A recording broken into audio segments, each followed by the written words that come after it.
Welcome to the Cartoon Codex. Tonight we're diving deep into the quiet side of something very loud. This isn't a hype compilation or a top 10 list. This is a sleep story about death in Family Guy. What you're about to hear is meant to drift with you into the late hours. The way the blue glow of your screen spills across a dark room, while the rest of the house is silent. Maybe you've got one earbud in, lying on your side, watching a show you grew up with. A show you've left running in the background so many nights, you can quote entire scenes without thinking. On the surface, it feels comforting. The Griffin house, the theme song, the same voices you've heard for years. But tonight, we're paying attention to the bodies left behind. So settle in and let your breathing match the pacing of this story. We're going to walk, slowly and in order, through every notable on-screen death in Family Guy's history. From the early seasons where characters die as quick throwaway gags, crushed by pianos, or erased in cutaways you barely remember, to the canon murders and quiet funerals that permanently rewrite the show's reality. We're building a single, unbroken timeline. Have you ever actually tried to line them up before? This is going to get dark, but not loud. Think of it as an autopsy performed in whispers. We'll pass through gag deaths, dream deaths, alternate timeline massacres, and the rare moments the show pretends death really matters. We'll reach Diane Simmons bleeding out at the end of And Then There Were Fewer, Mr. Weed's sudden exit over a dinner prayer, Thelma and Francis Griffin disappearing one by one, and of course, Brian's death in Life of Brian, when the show asked you to grieve, and then quietly rewound reality 2 episodes later. Was that just a stunt, or something more disturbing? Once you start looking at these deaths in sequence, the tone of the show shifts under your feet. Fans talk about Family Guy as disposable comedy, but something happened as the seasons stacked up. Death became a reset button, a punchline, a narrative weapon. Characters you knew could be erased in a cutaway, resurrected through Stewie's time travel, or left dead so the writers could prove that this time the subject matter was serious. How do you relax with a show that treats mortality like a prop? Tonight, we're not just replaying scenes.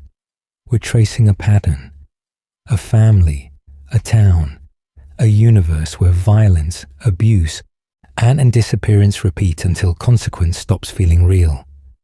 So as your room gets darker and your eyes get heavier, follow the timeline with me, one quiet corpse at a time. Our first stop, the earliest deaths, back when it all still looked like harmless satire. What you're about to hear, more than cartoon violence. On the surface, this could have been a simple video, a countdown of the funniest, bloodiest Family Guy deaths, stitched together for background noise while you fall asleep. But what you're about to hear is something else entirely. We're not just replaying gags. We're diving deep into how those gags, stacked in order, quietly warp the tone of the entire show. So, settle in. Because as we move through this timeline, the bodies don't just pile up. The logic of Quahog itself starts to come apart. You're going to hear about graphic murders that the laugh track rushes past, mass killings hidden in throwaway cutaways, named characters who die, return, and die again, and deaths that silently rewrite who these people are supposed to be. What happens to a sitcom when mortality stops being a boundary and becomes a toy? Early on, the violence feels safe. Peter gets blown up, crushed, shot, and the next scene resets him like nothing happened. A piano falls, a car explodes, a crowd gets flattened in a cutaway, and the bright colors and goofy music insist it's fine. But something happened as the seasons went on. Once you start looking at every death in order, you see the shift from slapstick injury to deliberate annihilation. Entire airplanes going down, background towns wiped out, crowds massacred for a single punchline, and then never mentioned again. Here's where things get really interesting. Some deaths are treated as canon, like Diane Simmons in And Then There Were Fewer, or Francis and Thelma Griffin, whose absences permanently reshape Peter's family. Others, like Brian's death in Life of Brian, are staged as raw, sincere tragedies, only to be undone through time travel after fans revolt. Is that just a stunt, or is it a world where timelines fracture so easily that even grief can be edited? We'll track characters who die in alternate realities, dream sequences, and Stewie's experiments, then walk back into the main continuity as if nothing happened. We'll watch mass killings in cutaways that technically don't count, except they do, because they show you what this universe thinks human life is worth. We'll see episodes where a single death anchors a serious murder mystery, sitting right next to episodes where a nameless crowd is burned alive for a visual gag. By the end of this timeline, Quahog won't feel like a harmless cartoon town anymore. It will feel like a place where reality bends, where abuse and violence repeat on a loop, and where the only true rule is that nothing has to stick. This is going to get dark. The line between comedy analysis and horror story is going to blur, and you might find yourself staying awake just a little longer, wondering, if death doesn't matter here, what does the show think does? Before we get there, though, we have to start small. At the first bodies, the series tried to hide under the laugh track. From cutaway gags to corpses, our grim roadmap. So, to actually find those bodies, we need a map. Not just a list, not just a compilation of shocking clips, but a guided walk through the entire lifespan of the show's violence. Tonight, we're diving deep into Family Guy's history season by season, episode by episode, watching death evolve from background noise into something that quietly rewires the reality of this family. On the surface, that sounds simple. Move in chronological order and point at corpses. But what you're about to hear is more structured than that. As we move through the early Fox years, the post-cancellation revival, the high-definition era, and the late-season Cruelty spiral, we'll be tracking patterns. When does the show use death as a quick punchline? When does it linger? When does it pretend to care, only to take it back 2 episodes later? To keep that straight, we're going to group what we see into a few main categories. First, there are the quick gag deaths. The guy in a cutaway who gets crushed by a piano. The background extra decapitated by one of Stewie's inventions.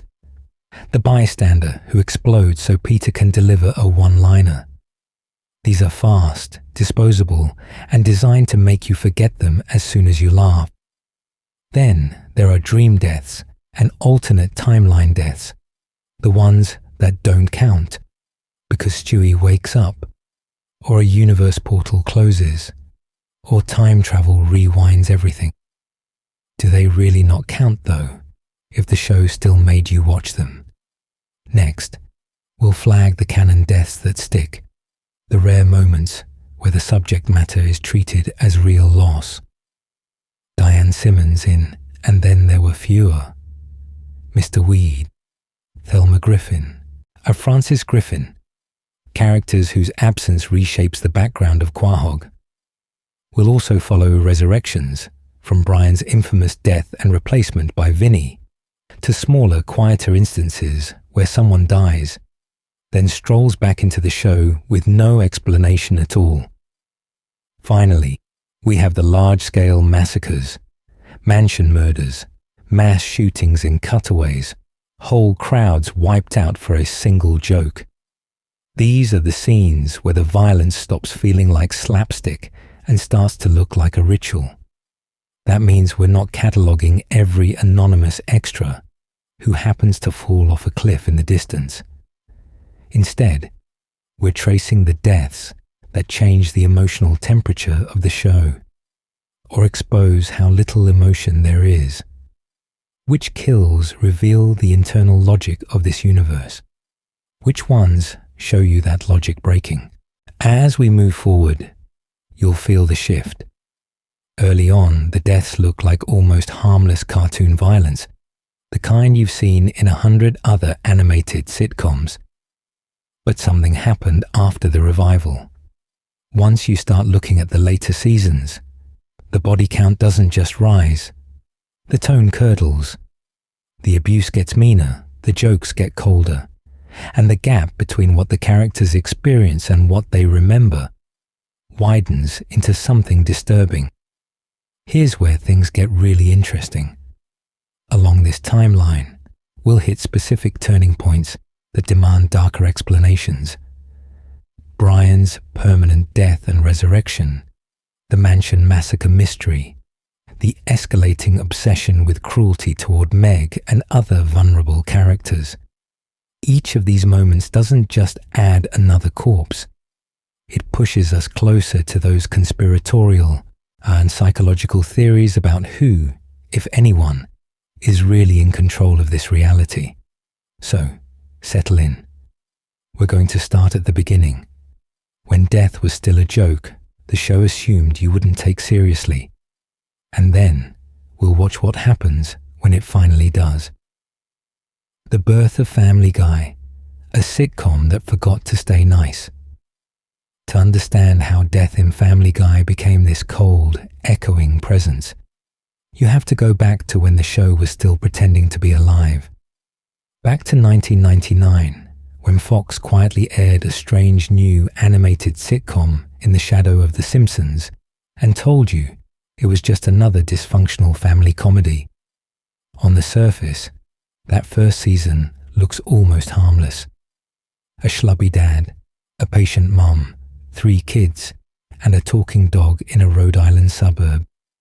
You meet Peter Griffin as a classic idiot father, and selfish and reckless, but framed as someone who usually means well, even when his decisions spiral into violence or humiliation. Lois is the moral center, the one who forgives him. Meg and Chris are awkward teenagers, not yet full-time punchlines. Stewie is introduced as a parody of a megalomaniacal villain, but his weapons feel like exaggerated baby fantasies, not yet a credible threat to reality. Brian drinks, smokes, and judges everyone, but in those early episodes, he still reads as the closest thing to a grounded adult. The early tone is strange, in retrospect. You still get the cutaways, the edgy jokes, the sudden bursts of abuse or injury, but the show keeps snapping back to a recognizable sitcom rhythm. Someone gets maimed in a gag, as someone else gets emotionally destroyed in a throwaway line. And then the final scene gathers the family in the living room as if nothing truly lasting has happened. Episodes end with Peter learning a half lesson, Lois offering a soft reset, and the camera pulling back on a house that looks untouched by everything you just watched. This is where things get really interesting once you start looking at it as a long timeline instead of isolated jokes. Those first 3 seasons still pretend cause and effect exist. Death is mostly a background gag, a cutaway massacre, a dark punchline that doesn't leave a scar. When someone dies, the episode usually treats it like a cartoon accident, not a fracture in the show's reality. You're meant to laugh, maybe wince, and then forget. But something happened. In 2002, Fox cancelled Family Guy. For most animated sitcoms, that's the end of the story. For this one, it's more like a near-death experience. reruns on Adult Swim, and massive DVD sales dragged the show back out of the grave in 2005. And when it returned, long-time fans immediately felt that something had hardened. The characters were the same shapes, the same voices, the same house. But the emotional temperature had dropped. From that point on, Peter's violence feels less like clumsy slapstick and more like deliberate cruelty. Meg's humiliation stops being an occasional joke and becomes systemic abuse. Brian's hypocrisy intensifies. Stewie's inventions start to bend time, space, and mortality itself. You might ask, did the cancellation itself become part of the subject matter? Did a show that died once decide that death no longer had to mean anything? What you're about to hear, as we follow every major on-screen death from those early, almost innocent seasons into the revival era, is how that shift becomes impossible to ignore. A show that once killed for laughs starts killing to prove a point, then keeps going long after the point is gone. And the first time the bodies really start to matter is closer than you think. Season 1, harmless violence, or the first cracks. And the first time the bodies really start to matter is closer than you think. Because when you roll the tape all the way back to Season 1, what you're about to hear doesn't sound dark at all. On the surface, it looks like harmless cartoon violence. Quick cutaways, throwaway extras, background corpses that barely register. But once you start looking at those early deaths in a row, you realize Season 1 is quietly teaching you not to feel anything. You see it in those fast, almost impatient gags. A man gets crushed by a falling piano in a cutaway. A background character is run over during one of Peter's driving disasters. Someone plummets off a building as the camera drifts away to a punchline. The show doesn't name them, doesn't hold on their faces, doesn't even let the music acknowledge what just happened. The score snaps back to light, bouncy sitcom mode, as if the violence never existed. Visually, the deaths are framed like glitches. 1 second a character is alive, the next they're a crumpled shape in the corner of the frame, already irrelevant. There's no slow push-in, no silence, no sense that the reality of this world has been altered. The editing is the accomplice. Cut, joke, reset. You don't have time to process the impact, because the show refuses to linger long enough for anything disturbing to fully form in your mind. It's training your reaction time. But something happened even in those first 7 episodes. Season 1 occasionally flirts with the idea that death could be serious, then immediately yanks its hand away. Peter has near-death moments through his reckless schemes. Stewie points weapons at his own family with real intent, and you get implied fatalities in news reports or off-screen accidents. For a second you think, wait, did they actually just kill that person? And the script answers with a joke so fast it erases the question. Stewie is the clearest warning sign that this subject matter might not stay safe forever. In Season 1, his death threats, world domination plans, and attempts to kill Lois are framed as exaggerated sitcom tropes, more like a parody of an evil genius than a genuine child psychopath. The family barely reacts. Fans read it as a bit, not a diagnosis. The violence is buffered by the show's insistence that none of these characters truly mean what they say. And yet, the emotional core is still there. Peter's worst decisions usually end in him learning a lesson, however briefly. Lois and Brian still occupy the role of moral anchors. Meg and Chris haven't yet become targets for relentless abuse. They're just awkward kids in a dysfunctional but recognizable family. This is the illusion of safety that makes the early deaths feel fine. You trust the show to reset. Here's where things get really interesting. When you line up every season 1 death chronologically, even the tiny ones, you can see the writers testing the boundary. How much violence can they slip under upbeat music? How many bodies can hit the ground before the audience notices? Season 1 doesn't break reality yet, but it bends it, just enough that when the show finally decides to make a death stick, you've already been conditioned to accept it.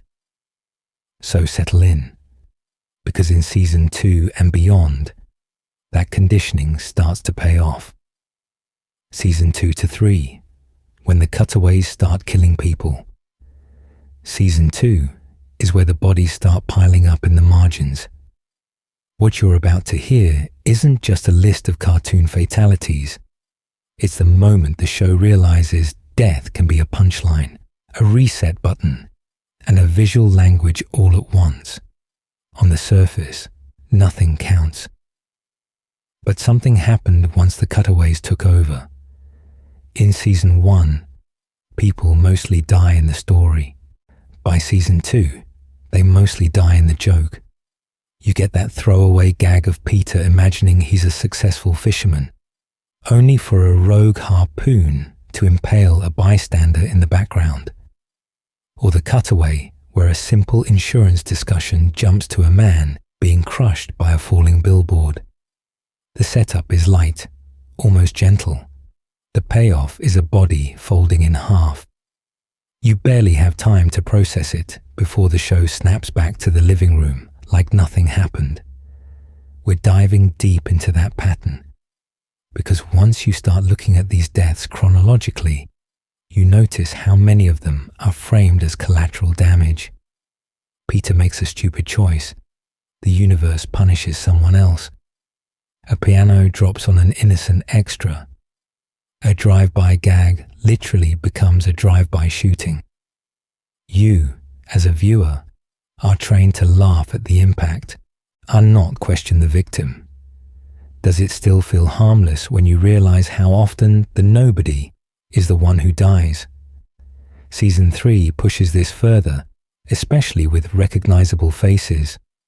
Mr. Weed's death at the dinner party is technically canonical, but it's staged with the same rhythm as a cutaway. Brief setup, absurd accident, instant corpse. He chokes on food, crashes into the grill, and that's it. Peter's boss, a recurring character, erased in a single gag-shaped moment. The next episode, the factory has moved on, the family has moved on, and you're expected to do the same. Even one-off guest characters aren't safe. A celebrity cameo might appear, deliver a line, and then get shot, exploded, or mangled by some Rube Goldberg disaster. The violence is dark, explicit, and often lovingly animated. Bones snapping, bodies flung through glass, our heads crushed under debris. This is going to get dark, but notice how the show never lingers on grief. It lingers on impact, then cuts away. Functionally, these deaths are non-canon, sealed inside fantasies, flashbacks, and hypothetical scenarios. But repetition changes things. If you see a character crushed, shot, or mutilated every few minutes, doesn't that start to feel like the true texture of this reality, no matter what the continuity says? The writers are quietly teaching themselves and you that any character can die for a joke, and that the world will reset by morning. Here's where things get really interesting. At what point does a death that doesn't stick still leave a mark? Not on the timeline, but on how you emotionally read Quahog. When Peter walks into a room in later seasons, and do you subconsciously expect someone to get hurt? When a side character appears, do you assume they're disposable? And if the writers learn the same lesson, how far are they willing to go once the show stops pretending these deaths never happened? Hold on to that question, because the answer becomes much clearer when the cancellations, revivals, and full-on timeline fractures begin. Season 4. Revival, the show comes back meaner. When Family Guy dies, it doesn't always stay dead. The show itself is proof. After that 2002 cancellation, it should have been over. But something happened in the dark, late at night, when you weren't watching network TV anymore. The DVDs started selling. Adult Swim reruns quietly turned into an obsession. A cancelled cartoon about a dysfunctional family became a cult ritual. Fans did something networks actually fear. They proved the show was worth more alive than buried. By 2005, Fox dug it up. On the surface, it was a victory.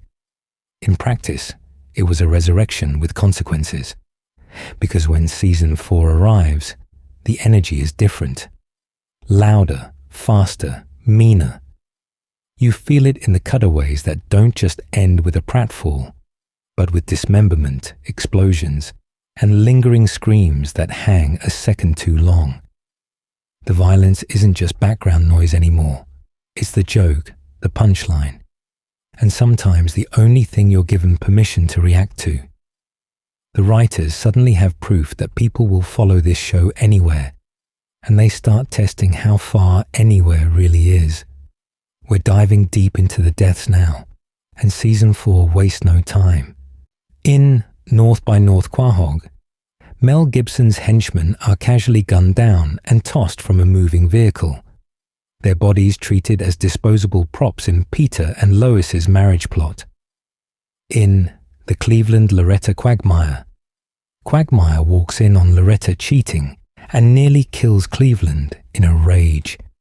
A near death that plays as slapstick, but visually frames domestic violence and betrayal in a way the early seasons never dared. Even throwaway gags, like crowds crushed, planes crashing, or background characters annihilated in cutaways, feel bigger, bloodier, and more detailed than before. Once you start looking at the animation, the camera lingers just long enough to make you slightly uncomfortable. Here's where things get really interesting. As the bodies pile up, the characters themselves start to mutate, and this is the beginning of Flanderization. Peter isn't just a dumb dad anymore. He's a reckless, often cruel man-child who will beat a man to death in a chicken suit, cause citywide destruction, and shrug it off like a parking ticket. Stewie leans harder into sadism, gleefully torturing Brian, fantasizing about elaborate murders and treating death as a puzzle to be solved, rather than a boundary to respect. And Meg quietly becomes the designated target, absorbing escalating abuse, humiliation, and threats of violence that everyone else treats as normal. What you're about to hear in the rest of this timeline is how that shift hardens. The revival didn't just bring Family Guy back to life. It pulled it into a colder universe, where death is easier, empathy is rarer, and the audience is trusted to laugh instead of flinch. So settle in, because from this point on, the question isn't, will someone die? It's much darker. What does it mean that the show keeps coming back, but a piece of it never really comes back the same? And the first time that becomes undeniable is when a major character dies and stays dead. When death stops mattering. The sitcom reset problem. And the first time that becomes undeniable is when a major character dies and stays dead. But before we get to that body on the timeline, you have to understand the quiet machine running underneath the series, the sitcom reset. On the surface, it's simple. No matter what happens in an episode, divorces, affairs, explosions, psychological breakdowns, by next week, the snow globe is shaken, and everything settles back into the same familiar pattern. The house is intact, the family is together, and the slate is clean. In most shows, that reset protects you from the dark. In Family Guy, it walks you straight into it.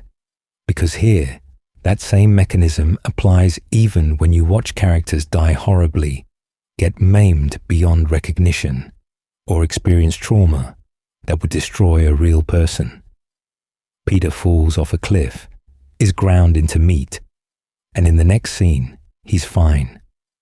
Lois is shot, drowned, or stabbed in cutaways, and no one ever brings it up again. You see violence that should change these characters forever, and yet the world around them behaves like it never happened. Once you start looking at it, the examples pile up. The giant chicken fights level city blocks, cause car pileups, and imply dozens of off-screen fatalities, yet Quahog never mourns, never rebuilds, never even mentions the insurance premiums. In PTV, the FCC literally bombs the griffin's house. By the following episode, the place is pristine, as if the blast was a bad dream the universe refused to file. In Cutaways, Peter crashes planes, sinks cruise ships, wipes out crowds at concerts, and there are no news reports, no court cases, no grief, just the next joke. Here's where things get really interesting. This isn't just cartoon physics anymore.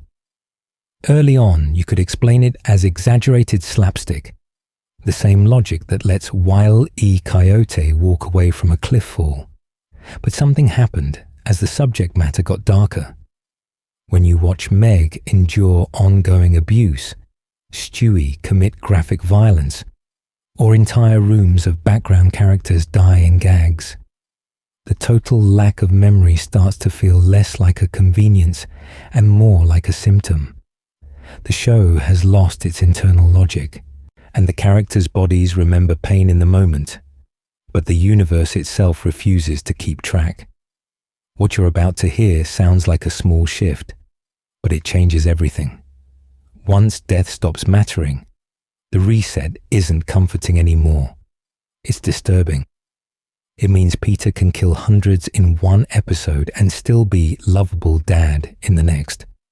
It means Diane Simmons can massacre people in And Then There Were Fewer, die, and be one of the rare cases the world acknowledges, while dozens of other implied fatalities vanish into static.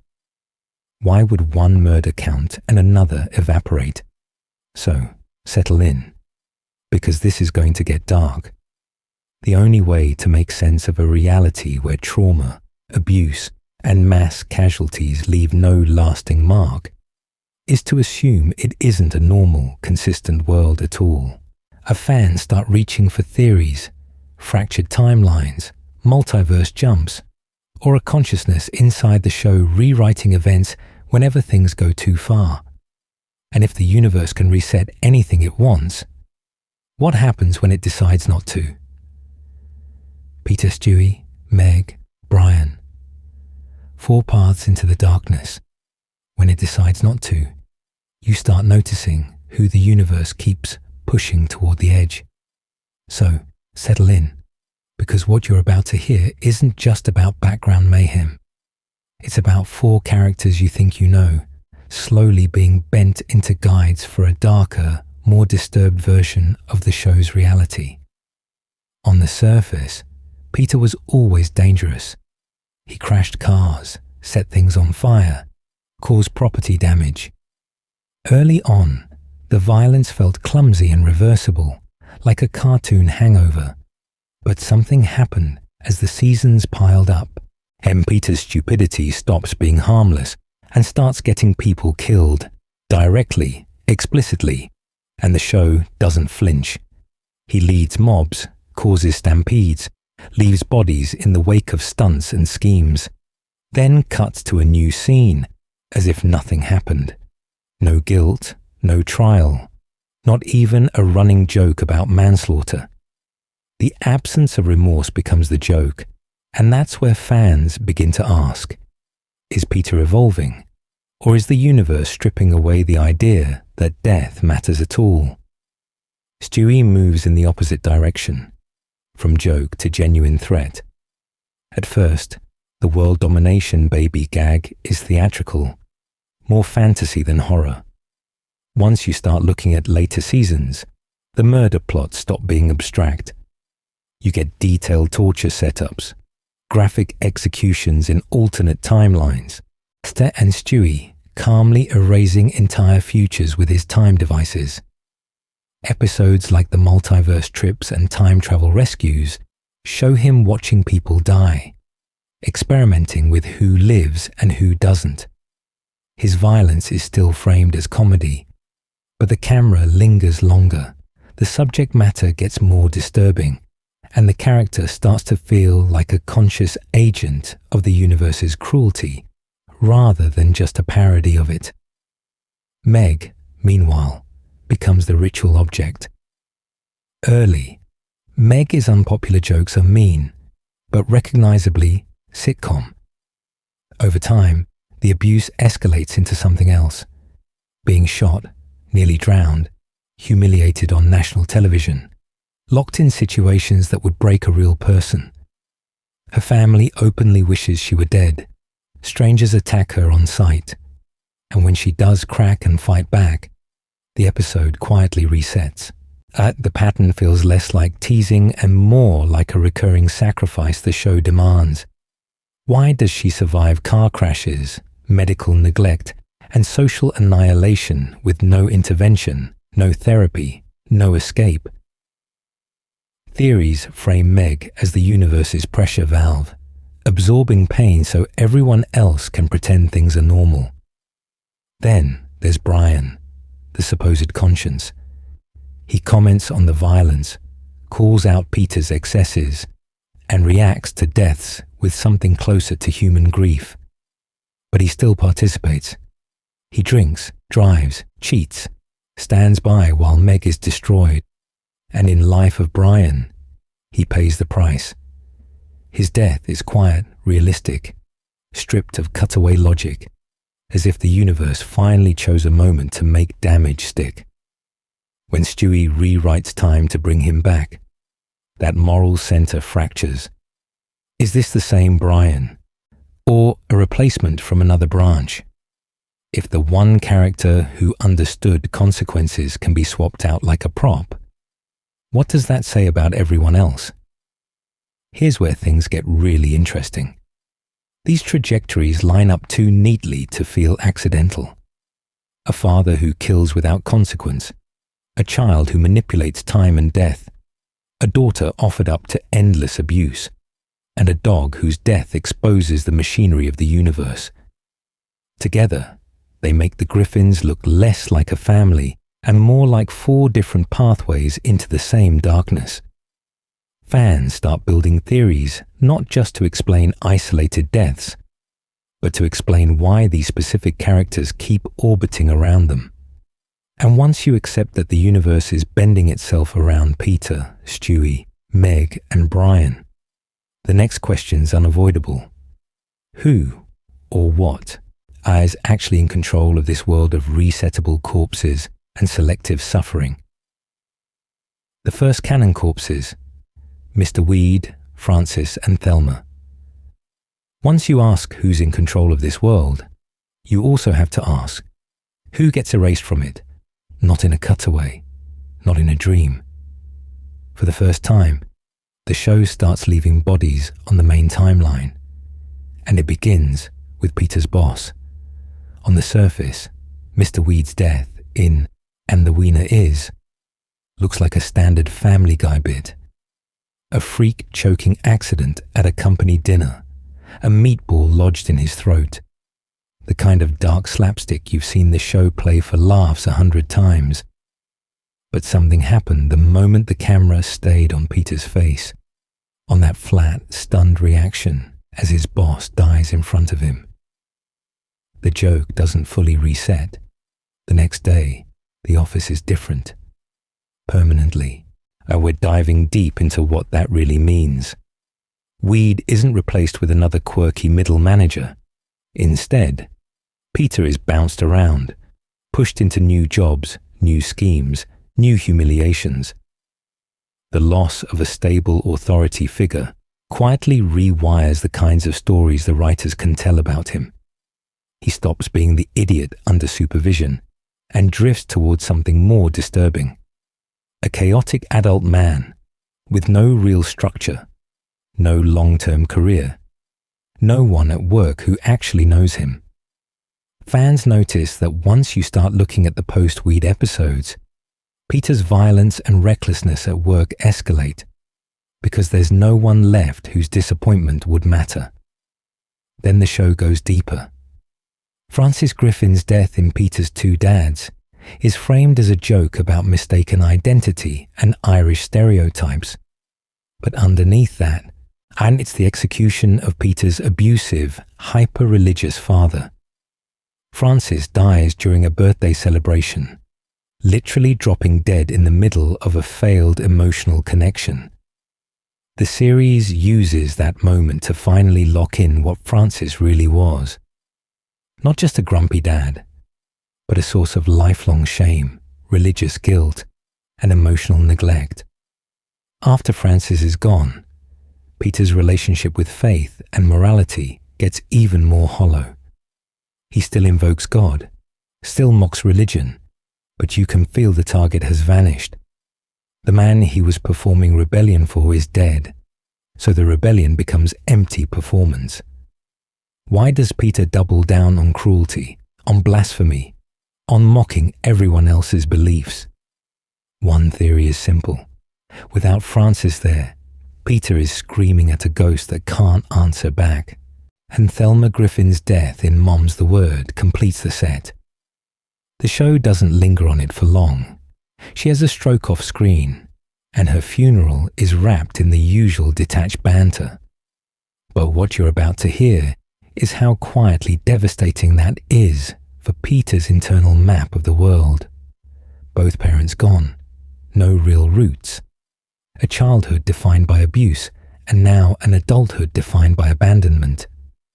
Even if the show rarely treats it with open seriousness, later episodes keep using her absence to justify Peter's emotional numbness and his desperate attachment to found families, from the bar to the TV audience itself.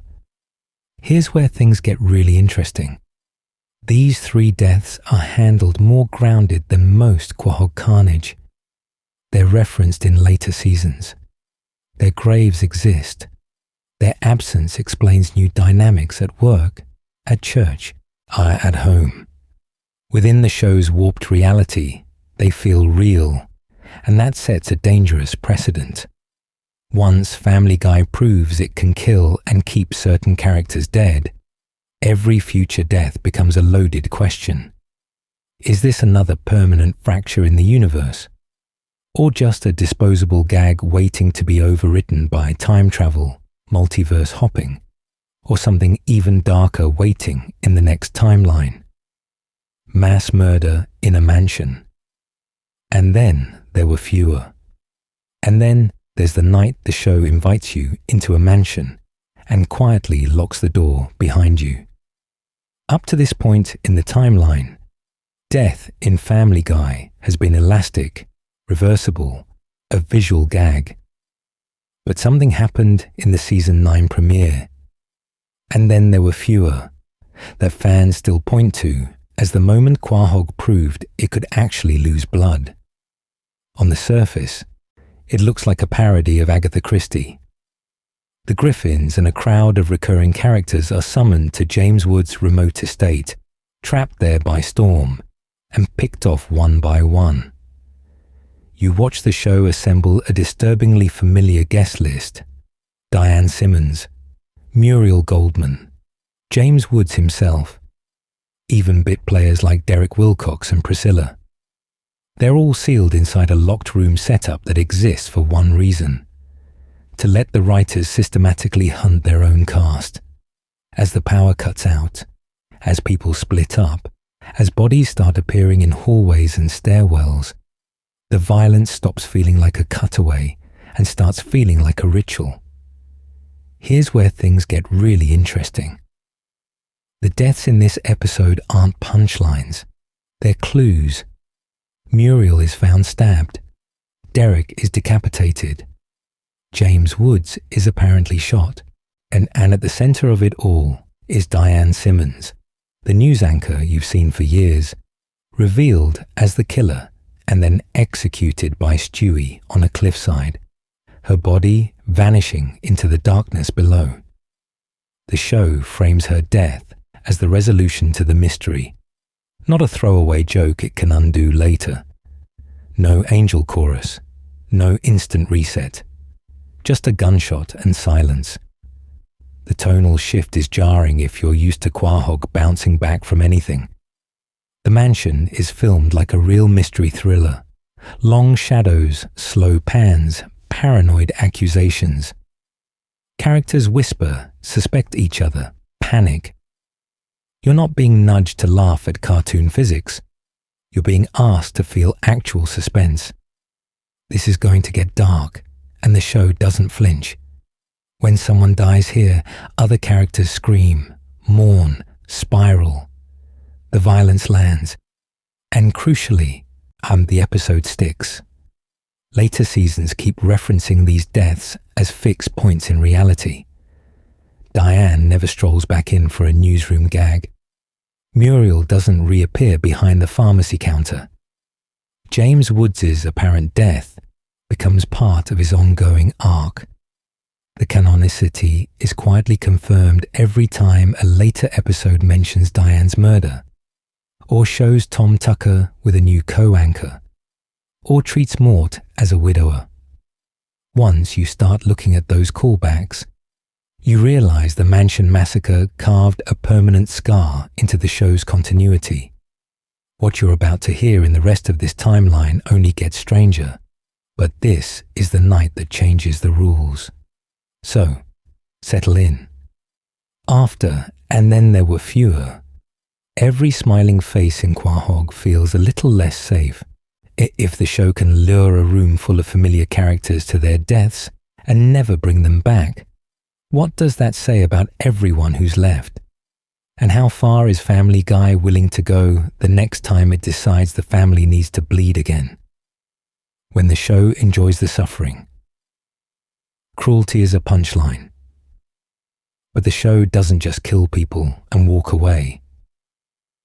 After And Then There Were Fewer, something else starts to change in the dark. The bodies aren't always dropping, but the suffering gets louder, longer, and strangely quieter inside. You're not just watching deaths anymore. You're watching the show learn to enjoy the moments right before them. On the surface, early Family Guy pain is slapstick.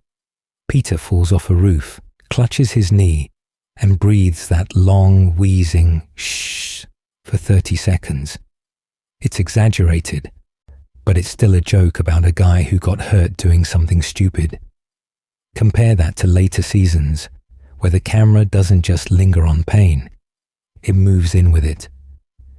You get scenes where Meg is tied down for makeovers, mocked, degraded, and treated as a punching bag, while the laugh track energy never really lets you exhale. The joke stops being the accident. The joke becomes the abuse. Meg is the clearest example fans point to when they call the show mean-spirited. Early on, she's ignored, brushed off, lightly insulted. But something happened as the seasons piled up. You start seeing cutaways where her teeth are ripped out for a gag, where she's beaten by classmates, where her family piles on with disturbingly specific insults about her body, her worth, her existence. What you're about to hear isn't just edgy comedy. It's a pattern where the writers keep asking, how far can we push this one girl before you stop laughing? Brian's suffering shifts too. In the beginning, he's a sardonic talking dog with hangovers and heartbreak. Later, the show delights in humiliating him. He's mocked for his failed writing, his politics, his relationships, his addiction.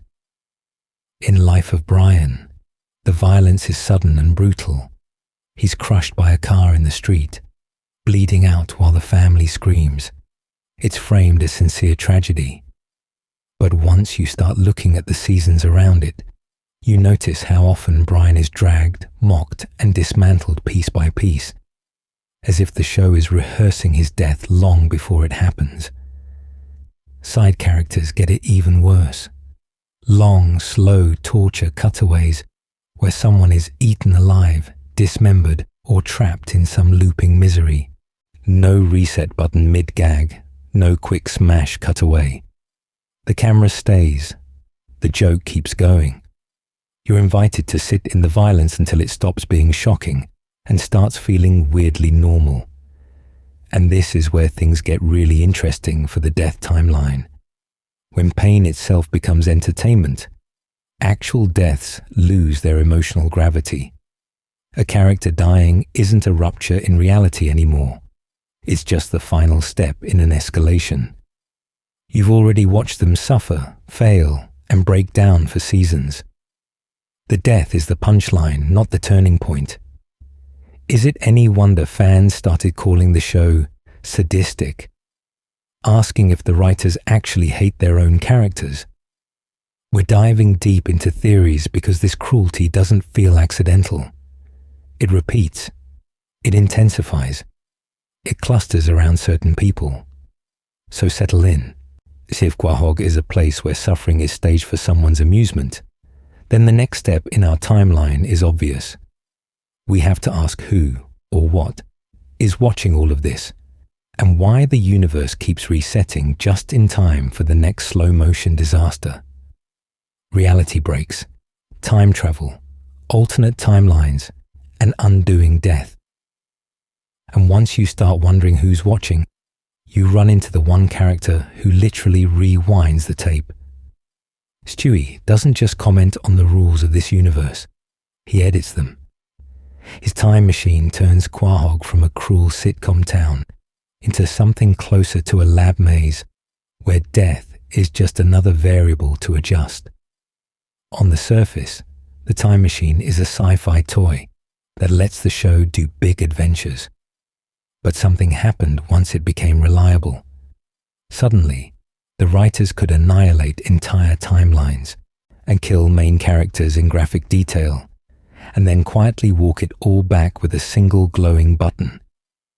Episodes like Road to the Multiverse, Back to the Pilot, and Stu and Stewie's Excellent Adventure don't just play with alternate realities. They establish that there are infinitely many versions of this family, dying and resetting off screen. Take Back to the Pilot. You watch Stewie and Brian revisit the very first episode, interfere with events, and accidentally trigger a chain of wars, nukes, and global collapse. The subject matter is apocalyptic. Cities leveled, mass death implied, civilization gone. Then Stewie calmly stacks more versions of himself, corrects the timeline, and erases all of it. No one remembers. No one grieves. The world ended, and it was treated like a messy draft. As we're diving deep into a pattern. The show makes you sit through the violence, then informs you it doesn't count. In Stu and Stewie's Excellent Adventure, Stewie literally meets his future self in a life he hates, then murders that future by preventing it. In Brian and Stewie, you get a bottle episode about suicide, isolation, and psychological abuse between two characters trapped in a vault, only for later time travel antics to imply that any version of them can be swapped out for another. Once you start looking at these timelines, permanence evaporates. This is going to get dark because the psychology here is disturbing. As a viewer, you watch Peter, Lois, Stewie, and Brian die in car crashes, gunfights, explosions, alternate histories, and erased futures. You see blood, broken bones, burned bodies. The show lingers on the violence just long enough for your brain to register it as real. Then Stewie hits reset, and the same faces are back at the breakfast table. What does that train you to feel, or not feel? Theories argue this turns death into a reversible, optional storytelling tool. Even Brian's permanent death in Life of Brian is undone by time travel, with fans pointing out that the Brian we follow afterward is technically from another branch. If that's true, the original Brian is still dead somewhere, and the Griffin family is hugging an imposter with the same memories. So, settle in with that thought for a moment. If we've watched multiple versions of Peter, Lois, Stewie, and Brian die in discarded realities, which iteration are you actually seeing now? And if Stewie can quietly overwrite timelines whenever it's convenient, how many times have these characters already died off screen, in universes you were never allowed to remember? But they were. The moment everything broke, Brian's death in Life of Brian. And then, one night, the show finally lets a death hurt. You've watched Stewie nuke timelines, seen Peter walk away from impossible violence, heard Meg survive abuse that would end a real person's life. But something happened in Season 12's Life of Brian that cuts through all that cartoon invincibility. A car turns the corner. Brian turns his back for half a second. There's no build-up, no gag telegraphing the punchline. You just hear the impact. On the surface, it's a simple scene. A talking dog hit by a speeding car. But the way the show stages it is disturbingly grounded. Brian's body doesn't bounce. It crumples. The camera lingers on mangled limbs, blood on the pavement, Stewie screaming in a way that isn't exaggerated or funny, just small and terrified. For once, the Griffin family doesn't default to sarcasm or cutaways. They panic, they sob, they rush him to the hospital like people who suddenly realize their world can actually break. What you're about to hear is one of the rare times Family Guy asks you to sit in that brokenness. The hospital scenes drag in a way the usual pacing never does. Machines beep. Doctors speak gently. Brian is conscious long enough to say goodbye, to thank the family for giving his life meaning. The show lets you watch Lois cry, Peter's voice crack, Stewie collapse into guilt. No joke undercuts the moment. The camera doesn't cut away. It just stays. And in that stillness, a character who has been there since the beginning finally dies. Then, almost immediately, the replacement arrives. Vinny walks through the door like a narrative bandage, an Italian-American street dog meant to fill the Brian-shaped hole at the kitchen table. The creators went on record insisting Brian's death was real, that it was planned, that Vinny wasn't a throwaway gag, but the new normal. Fans were told to accept the loss, to adjust, to move on. How long do you think that was ever going to last? Here's where things get really interesting. The backlash is instant and intense. Petitions, angry posts, conspiracy theories about secret episodes. Within 2 episodes, Stewie finds a time travel device, jumps back, and pulls a living Brian out of the past, and neatly sidestepping the accident. The original death stays on screen, but not in the main timeline. It becomes a wound the show itself refuses to carry. So, settle in with that contradiction. Brian's death proves Family Guy can do genuine grief, can make mortality feel heavy and irreversible. But his resurrection turns that same grief into a kind of meta joke about how nothing in this reality has to stick. Once you start looking at it that way, you're left with a disturbing question. If even the most devastating loss can be overwritten in 2 episodes, why should you ever believe the next death, or the next timeline, is really the one that lasts? When the dog comes back, resurrection and narrative cruelty, and then, just as you're adjusting to a world without Brian, the show quietly flips the switch. The car accident that shattered the Griffin family's reality is erased, not with grief or growth, but with a gadget. Mechanically, Brian's return is simple. Stewie finds his old time travel device in a mall toy store, rebuilds it, and jumps back to the exact moment before the accident, He tackles Brian out of the street, prevents the death, and instantly overwrites the timeline where the funeral, the drinking, the crying, and Vinny's entire existence actually happened. On the surface, it plays like a clever sci-fi fix, but if you're paying attention, it's closer to a quiet annihilation of everything you just watched. That erased timeline still existed. Those characters still suffered. The family still went through a loss so dark the show stripped away most of its jokes to make you feel it. And then, with one button press, all of that becomes, what exactly? A discarded save file. Emotional debris in a multiverse where nothing is allowed to matter for long. Here's where things get really interesting. The resurrection episode doesn't just undo the death. It openly mocks the outrage that forced its hand. Characters make meta comments about never doing that again, about fans overreacting, about how it's ridiculous to care this much about a cartoon dog. You're being taunted for grieving. The show leans into the idea that your attachment is the punchline. What you're about to hear over and over in later seasons is that caring about continuity, trauma, or consequences is itself a joke. That creates a specific kind of emotional whiplash. One week, the subject matter is treated as raw and sincere.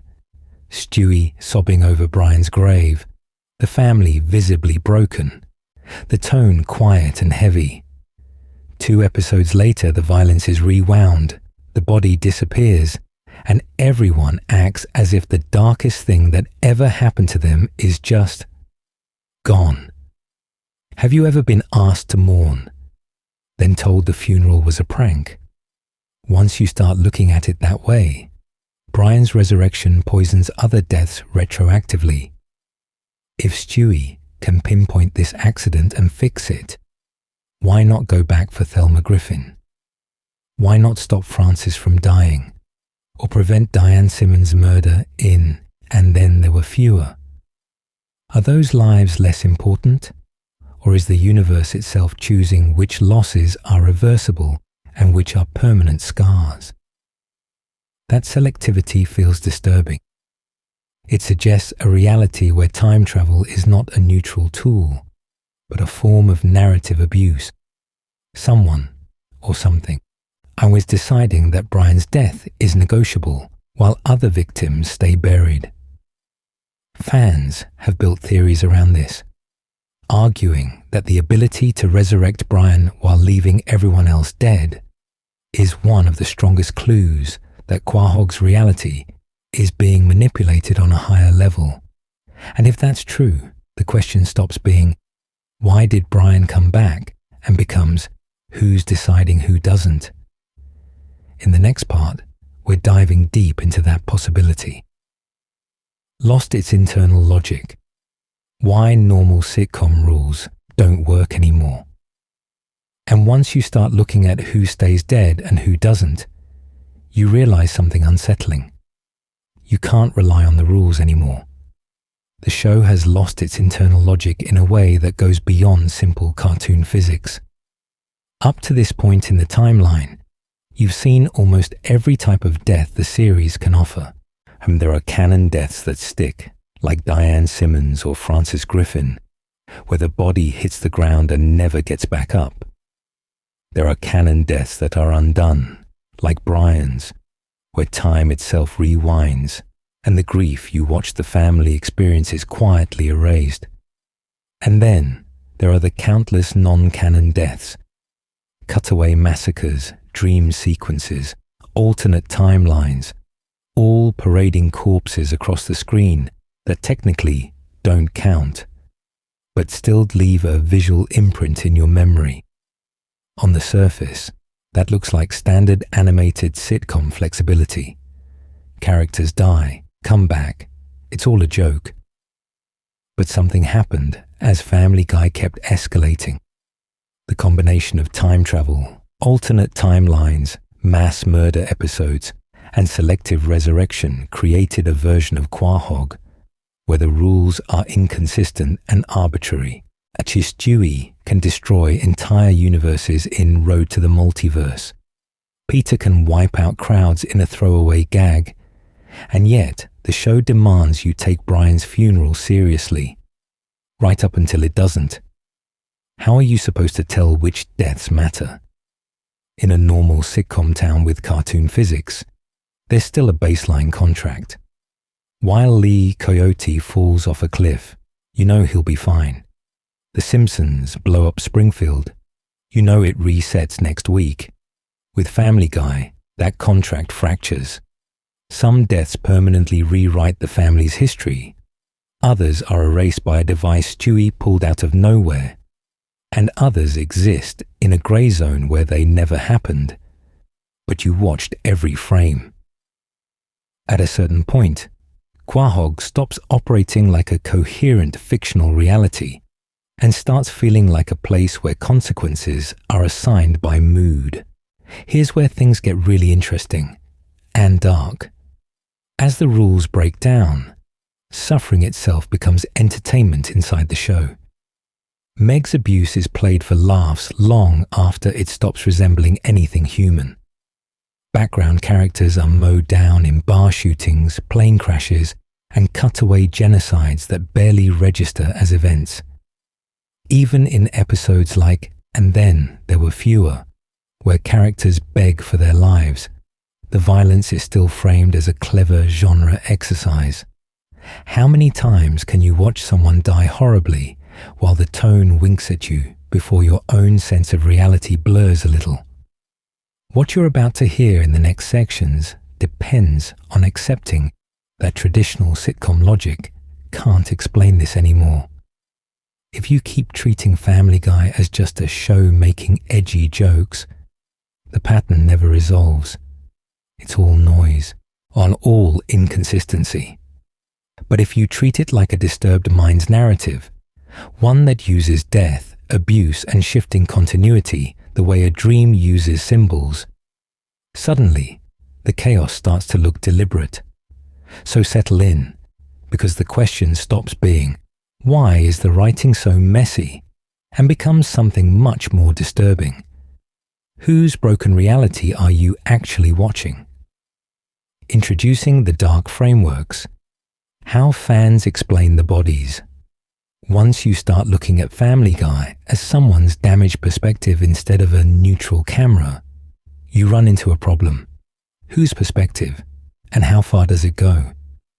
Fans didn't leave that question hanging. Disturbed by how casually the show treats death, and are fascinated by how your chronological corpse pile keeps resetting itself. They built entire dark frameworks to explain what you're actually seeing. On the surface, these sound like the usual internet theories. But something happened as the deaths stacked up, as Brian died in Life of Brian, as Diane Simmons stayed dead after And Then There Were Fewer, while dozens of other bodies quietly vanished from the continuity. The more the show ignored its own violence, the more viewers started treating it like a puzzle. Not a joke, a pathology. What you're about to hear are the main ways fans try to impose order on that pathology. The first big framework is the mental institution theory. In this reading, the Griffins aren't a family in Rhode Island. They're patients in a facility, or figments inside one patient's mind, replaying cycles of abuse, humiliation, and violence with no real stakes, because nothing outside the delusion is allowed to intrude. Peter walking away from being blown up, Meg enduring endless abuse, the chicken fights leveling half of Quahog with no consequences. These become symptoms, not gags.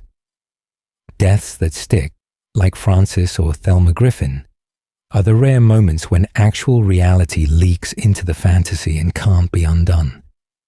Then there's the everyone is dead purgatory theory.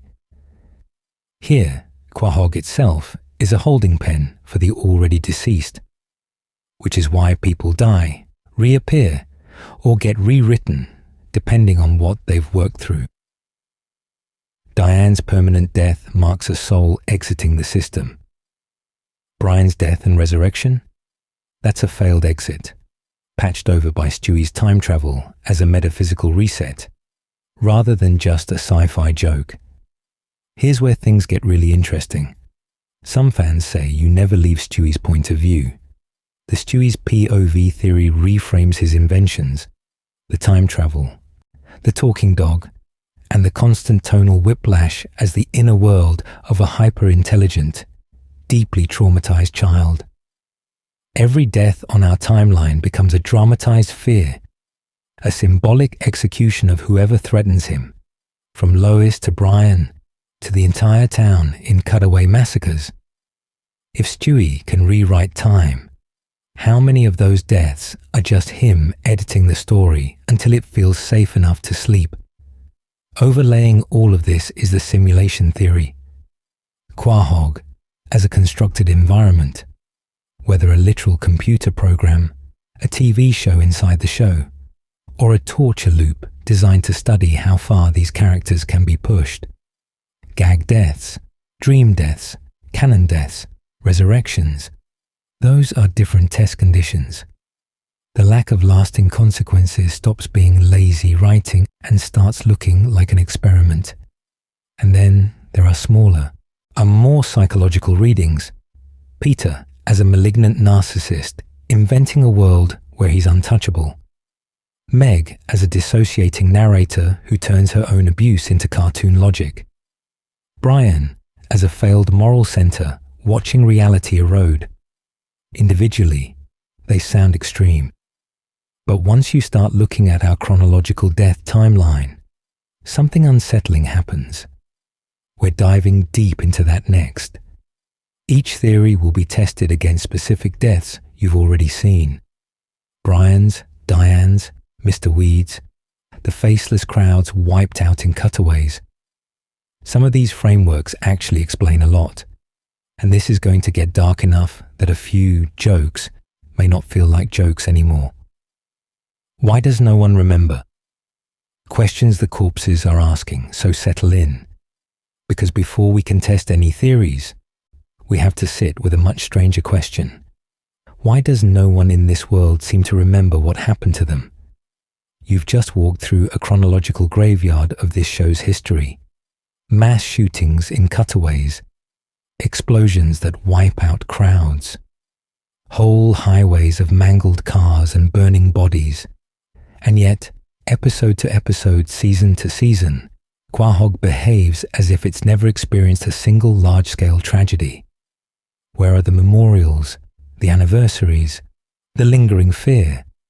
Why does the town reset like a shaken Etch-a-Sketch every Sunday night? On the surface, you could shrug and say, it's a cartoon, it doesn't matter. But something happened once you started seeing those deaths in order. Patterns emerged. You notice how the characters react to individual loss. Brian's funeral, Diane's murder, our Francis Griffin's death. And then you notice how they don't react to anything else. Why does a dog's death produce a grief arc, while a bus full of children going off a cliff is treated as disposable background noise? Why can Peter Griffin rack up a body count and never face legal consequences, therapy, or even meaningful guilt? He shoots people by accident, crashes cars into crowds, leaves destruction zones behind his fights with Ernie the giant chicken. Whole city blocks burn, planes crash. The hospital is overwhelmed with implied casualties, and yet the next week he's back at the Drunken Clam, unchanged. Why does the universe itself seem to bend around him, protecting him not just from physical harm, but from accountability? Here's where things get really interesting. Stewie. You watch him build world-ending devices and vaporize people in alternate timelines, and calmly observe deaths that would ruin an adult's psyche. He murders his own alternate self in The Big Bang Theory, annihilates entire realities in multiverse episodes, and stands in rooms full of corpses. So why does his family still treat him like a normal baby most of the time? Why doesn't Lois ever look at him with that haunted recognition of someone who's seen too much violence in those eyes? The giant chicken fights are the purest version of this broken reality. Peter is stabbed, crushed, burned, launched through buildings. Trains derail, skyscrapers collapse. Cars explode with people still inside. It's lethal level violence on a disaster movie scale. And then, quietly, Quahog is pristine again, like it all dissolved when the credits rolled. Why does nothing scar the landscape? Why does nothing scar the characters? Once you start looking at these inconsistencies, the usual, it's just a joke, explanation stops feeling satisfying. The only answer that really matches the scale of the amnesia is that what you're about to hear isn't describing a stable, shared reality at all. We might be watching a distorted feed, a filtered consciousness, a corrupted timeline where death happens, but memory does not. And if that's true, then the question isn't just who died, it's who made sure no one remembers. That's where the darkest theories begin. Theory 1. The mental institution, Peter's broken reality. If someone is editing the tape of reality, one answer fans keep circling back to is chillingly simple. There is no tape. There's just Peter, alone, broken, and replaying a show in his head where death is a punchline and grief is a cutaway. So, settle in, because what you're about to hear is one of the darkest Family Guy theories of all. On the surface, the theory goes like this. At some point, after a catastrophic trauma, Peter Griffin suffered a total mental collapse and was institutionalized. The Quahog, you know, the endless gags, the elastic bodies, the violence without consequence, isn't a town. It's a coping mechanism. It's a private sitcom his mind is projecting on the padded walls, where nothing truly bad can stick because everything resets after the commercial break. In that space, people can die, but they don't stay dead in any way that matters. Once you start looking at Peter's behavior through that lens, the deaths we've been tracking become evidence, not accidents. And Peter survives being shot, crushed, blown up, and brutally beaten, then strolls into the next scene like a rewound VHS tape. He starts giant chicken fights that level city blocks, causes mass casualties in cutaways, and never faces a single real legal or financial consequence. Is that cartoon logic? Or a damaged mind rewriting itself as immune to mortality, to justice, to any rule that might force him to confront what actually happened? Here's where things get really interesting. The canon deaths that do land, Francis Griffin, Thelma Griffin, Mr. Weed, are all people Peter owed something to. A father he disappointed, a mother he resented, a boss he failed. In the show, their deaths are framed as abrupt, almost flippant. Francis crushed by a falling sign, Thelma dying off-screen between episodes, mister. You Weed choking to death at a dinner Peter arranged. Fans who like this theory see those as guilt events, replayed in Peter's head as cartoonish accidents he can laugh off. If the death is a gag, he doesn't have to feel the weight of responsibility pressing on his chest. Then there's Meg, the family's designated punching bag, her escalating humiliation, the constant verbal abuse, the way Peter singles her out. What if that isn't just mean-spirited writing, but self-hatred with a face? In the institution version, Meg becomes the scapegoat, the part of Peter that deserves punishment. Every cruel joke is him telling himself he's worthless, that he should be the one mocked, beaten down, erased. Why else would the violence toward her get darker as the show goes on? Of course, there's a problem. What about episodes that barely feature Peter, or moments of genuine emotion that seem to break the pattern?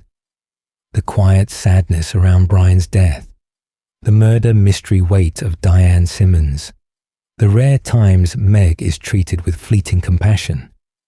Don't those disprove the institution theory? Not necessarily. A fractured mind can still have lucid spikes, intrusive memories, or sudden flashes of empathy that break through the fantasy. Those side stories might be real events bleeding into the sitcom filter, or brief moments when the delusion slips and Peter has to feel something real before smothering it again in jokes and cutaways. And if this is all happening in one man's head, then the next question is even worse.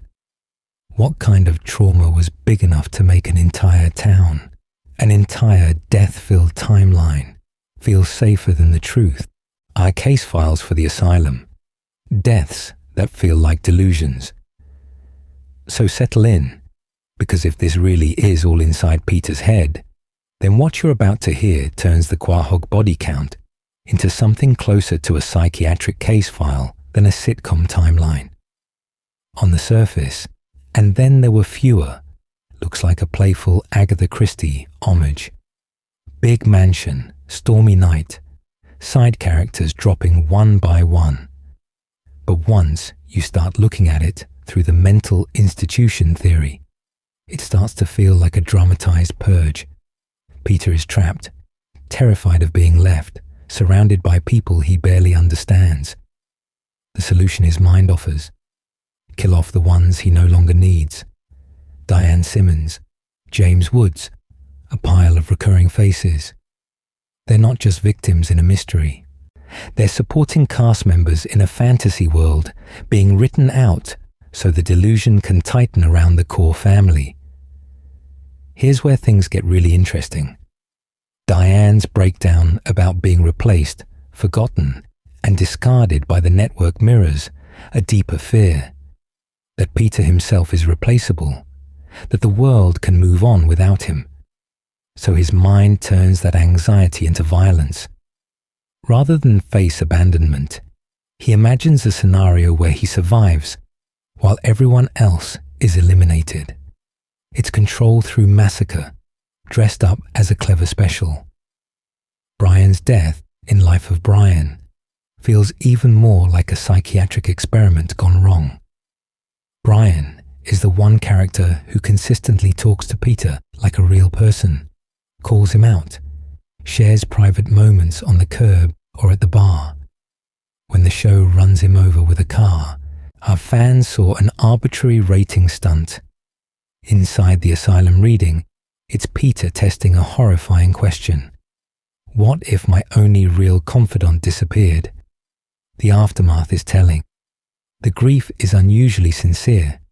The subject matter is played straight, and the replacement dog Vinny never quite fits. It's like trying on a new therapist and hating every session. Then, abruptly, time travel fixes everything. Brian is resurrected, reality rewound. That isn't just cartoon logic. It's the mind rejecting a painful scenario and literally rewriting its own continuity. Have you ever wished you could unlive a day, a decision, a loss? Peter's delusion grants that wish at the cost of any stable canon. Now think about the extreme cutaway deaths. Mass shootings in schools or offices, planes exploding. Apocalyptic wastelands where the family dies in seconds. They flash by, get a punchline, and vanish. In a clinical file, you'd call those intrusive thoughts. Worst-case fantasies that erupt uninvited, then get instantly reframed as jokes to numb the impact. This is going to get dark, but the pattern is consistent. Unbearable images appear, the show laughs, you laugh, and the horror is disarmed without ever being processed. Even Peter's lethal mistakes, running people over, causing explosions, abusing Meg to the point where she should be hospitalized, leave no real scars. No prison, no lawsuits, barely any guilt. If this is his internal world, that's not bad writing.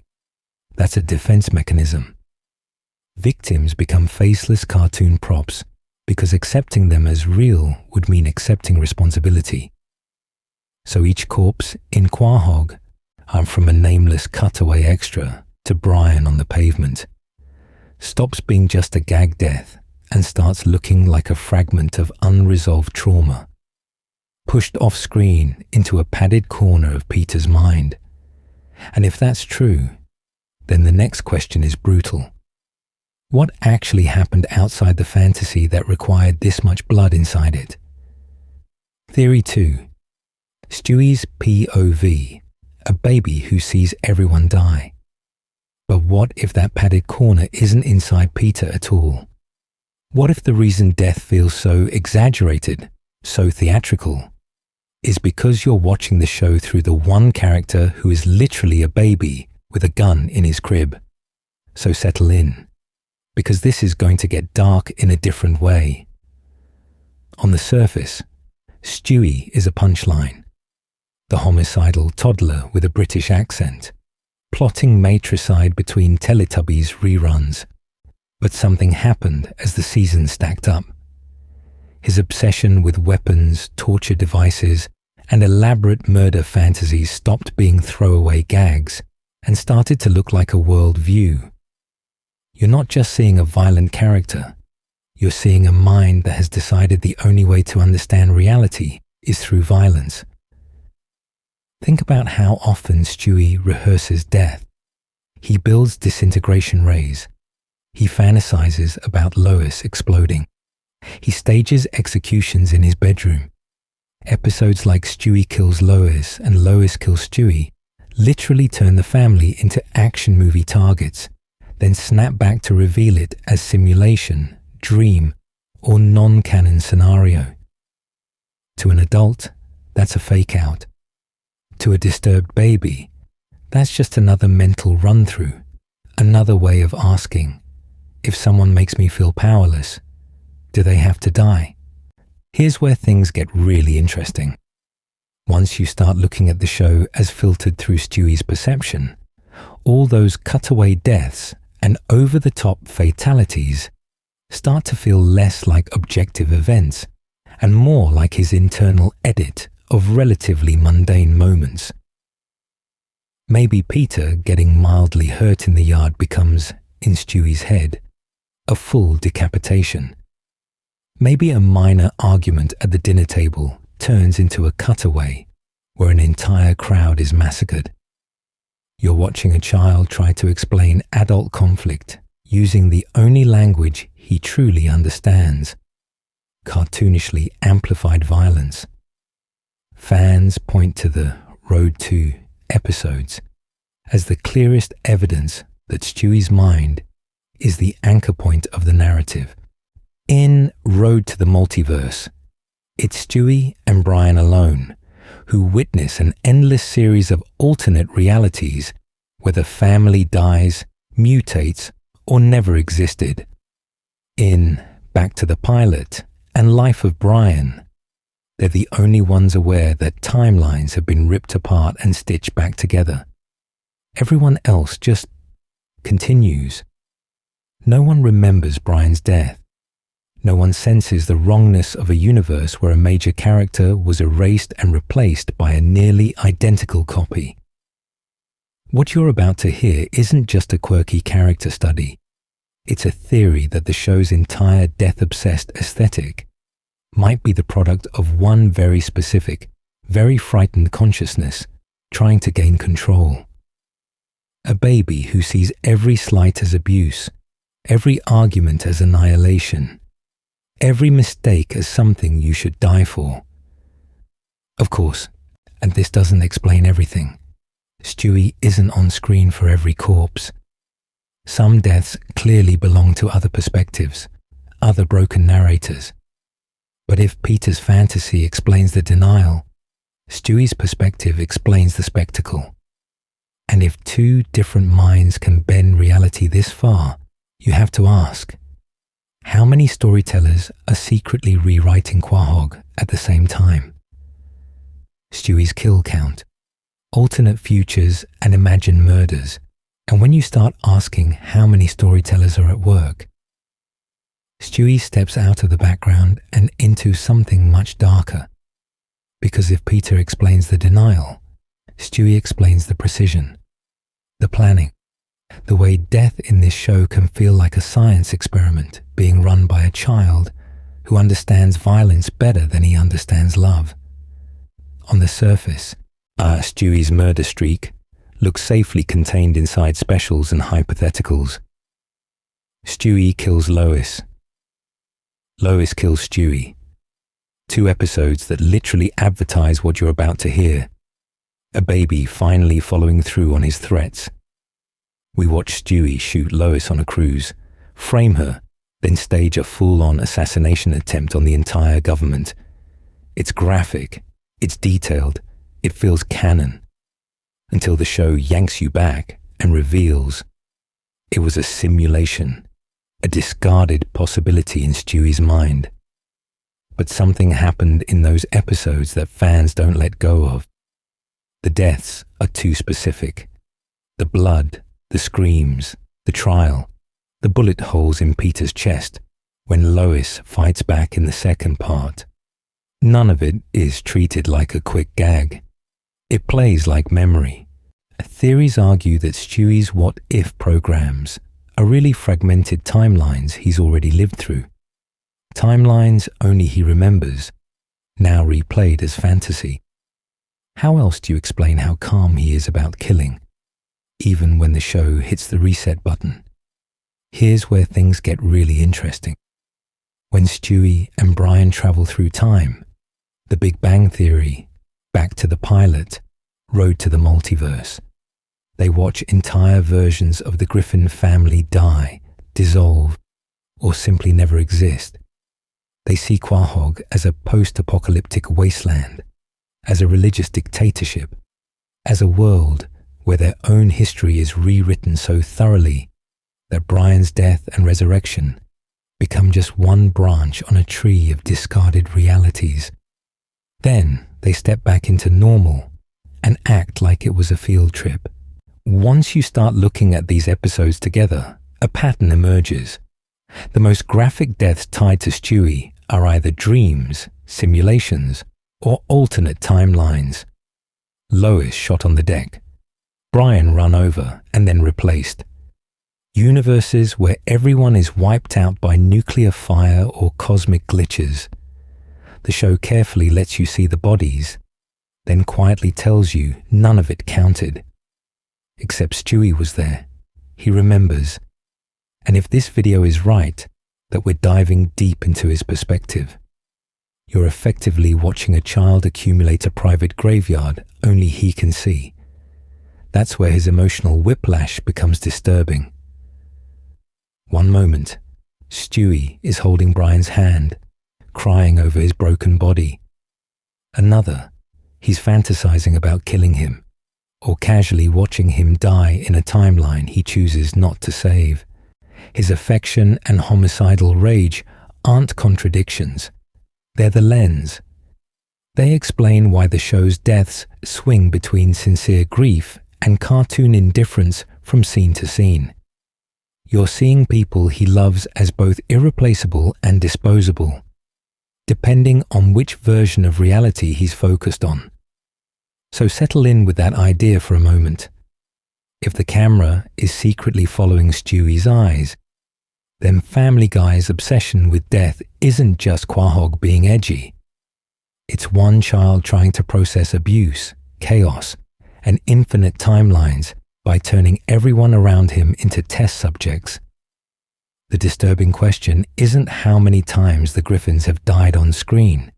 It's how many times they've died off screen, in branches of reality only Stewie, and maybe one other character, will ever admit existed. Theory 3. Dead all along. Quahog as purgatory. If Stewie is the one twisting reality, there's an even darker possibility fans whisper about when the room gets quiet. What if he isn't bending life? Because life already ended. So settle in. because we're diving deep into the theory that Quahog itself is a graveyard with streetlights. On the surface, the purgatory theory sounds like classic late-night internet overreach.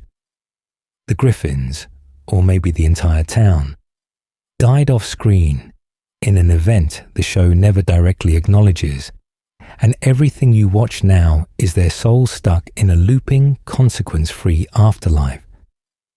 But something happened in the way Family Guy treats death that makes this idea hard to shake. People are crushed, shot, dismembered, and erased from existence, and yet the next week, the town smiles like nothing occurred. How many times can you watch a world reset before you start asking if it's even alive? Think about the basics of this reality. The core characters don't age in any meaningful way. Meg is frozen in high school. Stewie is permanently one. Peter's body is destroyed by violence again and again, only to reassemble by the next cutaway. Massive disasters wipe out Quahog in gags and specials, from nuclear blasts to apocalyptic timelines. But the main continuity always reforms itself like nothing sticks. In a normal sitcom, that's just cartoon logic. In this framework, it looks like a liminal space where time doesn't move forward, where pain is intense but temporary, and where death is more of a glitch than an ending. Here's where things get really interesting. The cosmology of Family Guy is unusually present and literal. The characters don't just joke about God and the devil, they meet them. Peter plays board games with death. Stewie and Brian visit heaven and hell. God appears in bars, on dates, even causing accidents. What you're about to hear is less ha-ha irreverent and more, this universe is crawling with afterlife administrators. If Quahog is purgatory, then these encounters stop being edgy cameos and start looking like caseworkers checking on stalled souls. Canon deaths become even more disturbing under this lens. Francis Griffin dies and stays dead. Thelma Griffin dies and doesn't come back. Diane Simmons is gone after, and then there were fewer. These aren't gag fatalities. They're treated with a strange, selective seriousness. In a purgatory reading, those are the moments when a soul finally moves on, resolving whatever kept it tethered. Meanwhile, Peter remains selfish and violent. Lois stays complicit. Meg absorbs endless abuse. Stewie clings to control. Brian drowns in hypocrisy. The supporting cast occasionally exits the stage for good, but the core family keeps failing the test.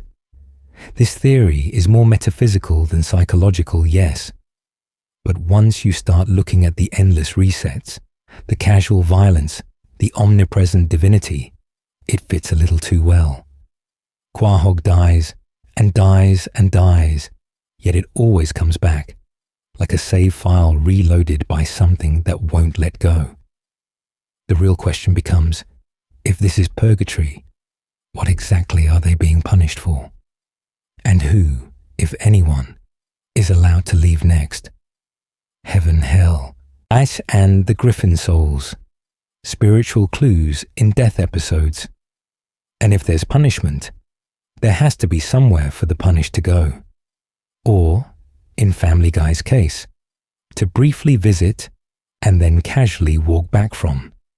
Because once you start looking at the afterlife episodes, the boundary between Quahog, heaven, and hell feels disturbingly thin. On the surface, those episodes play like big, high-concept jokes. Peter dies on the operating table in Death is a Bitch, bargains with death, and is sent back like a malfunctioning package. In I Dream of Jesus, he finds faith, loses it, and hangs out with Jesus at the mall. Brian and Stewie literally travel to heaven in Road to the North Pole, and again in The Man with Two Brians, where dead Brian appears in a vision. Characters flatline, meet cosmic beings, and then snap back to life as if the universe hit undo. You're supposed to laugh. But something happened once fans started tracking every one of these trips. The pattern is unsettling. Death is rarely final, and the afterlife behaves more like a waiting room than a destination. Peter gets escorted to the pearly gates, evaluated, then dropped back into his body. Lois briefly dies in Lois Kills Stewie, and returns after what is framed as a divine reset. Even when Stewie and Brian die together in Road to the Multiverse adjacent timelines, they just slide sideways into another reality. What you're about to hear isn't just cartoon theology. It's a map of a system that looks broken on purpose. Here's where things get really interesting. God is not distant in this show. He's a recurring background character. He dates women and causes traffic accidents, watches TV. He appears in bars, at concerts, even in Peter's living room. He talks to the griffins like they're neighbors, not mortals. If Quahog is normal reality, why does the divine keep bumping into this one family? Why are they constantly on a first-name basis with the architect of existence? Some deaths are framed as clear moral judgments. Diane Simmons is killed and dragged away, and then there were fewer. After being exposed as a murderer, the episode leans heavily on justice, guilt, and consequence. Francis Griffin dies after a lifetime of cruelty and religious abuse, and his funeral is laced with the idea that he got what he deserved. Other deaths, though, feel meaningless. Brian obliterated by a car in Life of Brian. Nameless Quahog citizens wiped out in Cutaways, and whole crowds massacred for a throwaway gag. Justice in this universe flickers on and off, as if the system is glitching. So, settle in with this theory. Quahog isn't just a town, it's a shared purgatory. Different souls process at different speeds. Diane can die for real, because her arc is finished. Mr. Weed, Thelma, Francis, they exit and never come back, as if they finally cleared the level. But main characters, they bounce, they die, visit heaven or hell, then respawn, stuck in place. If this is purgatory, then every death you've seen is less an ending and more a failed attempt at transcendence. Each car crash, each murder, each divine encounter is the universe testing whether someone is ready to move on. And in Family Guy, almost no one is. They're trapped in an endless rerun, hitting the same beats, making the same mistakes, while heaven and hell sit just off screen, waiting for a punchline that never quite lands. Theory 4. Simulation, Family Guy as a broken program. If heaven and hell are waiting off screen, there's one more possibility you can't ignore. What if there is no off-screen at all? What if the afterlife, the town, the deaths, and the resurrections are all just lines of code flickering on some unseen monitor while you drift off to sleep? On the surface, Family Guy looks like a chaotic cartoon where anything can happen and nothing really matters. But something happened as the show went on. The chaos started to look patterned. Deaths reset. Buildings reassemble. Trauma evaporates between scenes. Fans began to ask a darker question. Are we watching a family or a simulation stress test? And once you start looking at the show through that lens, the disturbing parts suddenly line up. In this theory, Quahog is a constructed reality, a digital sandbox where the characters are essentially NPCs subject to glitches, patches, and reloads. Sometimes the show almost admits this. Peter will turn to the camera and acknowledge the network. Stewie will complain about the writers. The frame breaks, the illusion cracks, and for a second, It feels like the characters are noticing the walls of their cage. What you're about to hear is that those jokes might not just be jokes. They might be the simulation misfiring, letting awareness bleed through. Think about the endless cutaway gags where people are crushed, shot, mutilated, and then appear fine later with no explanation.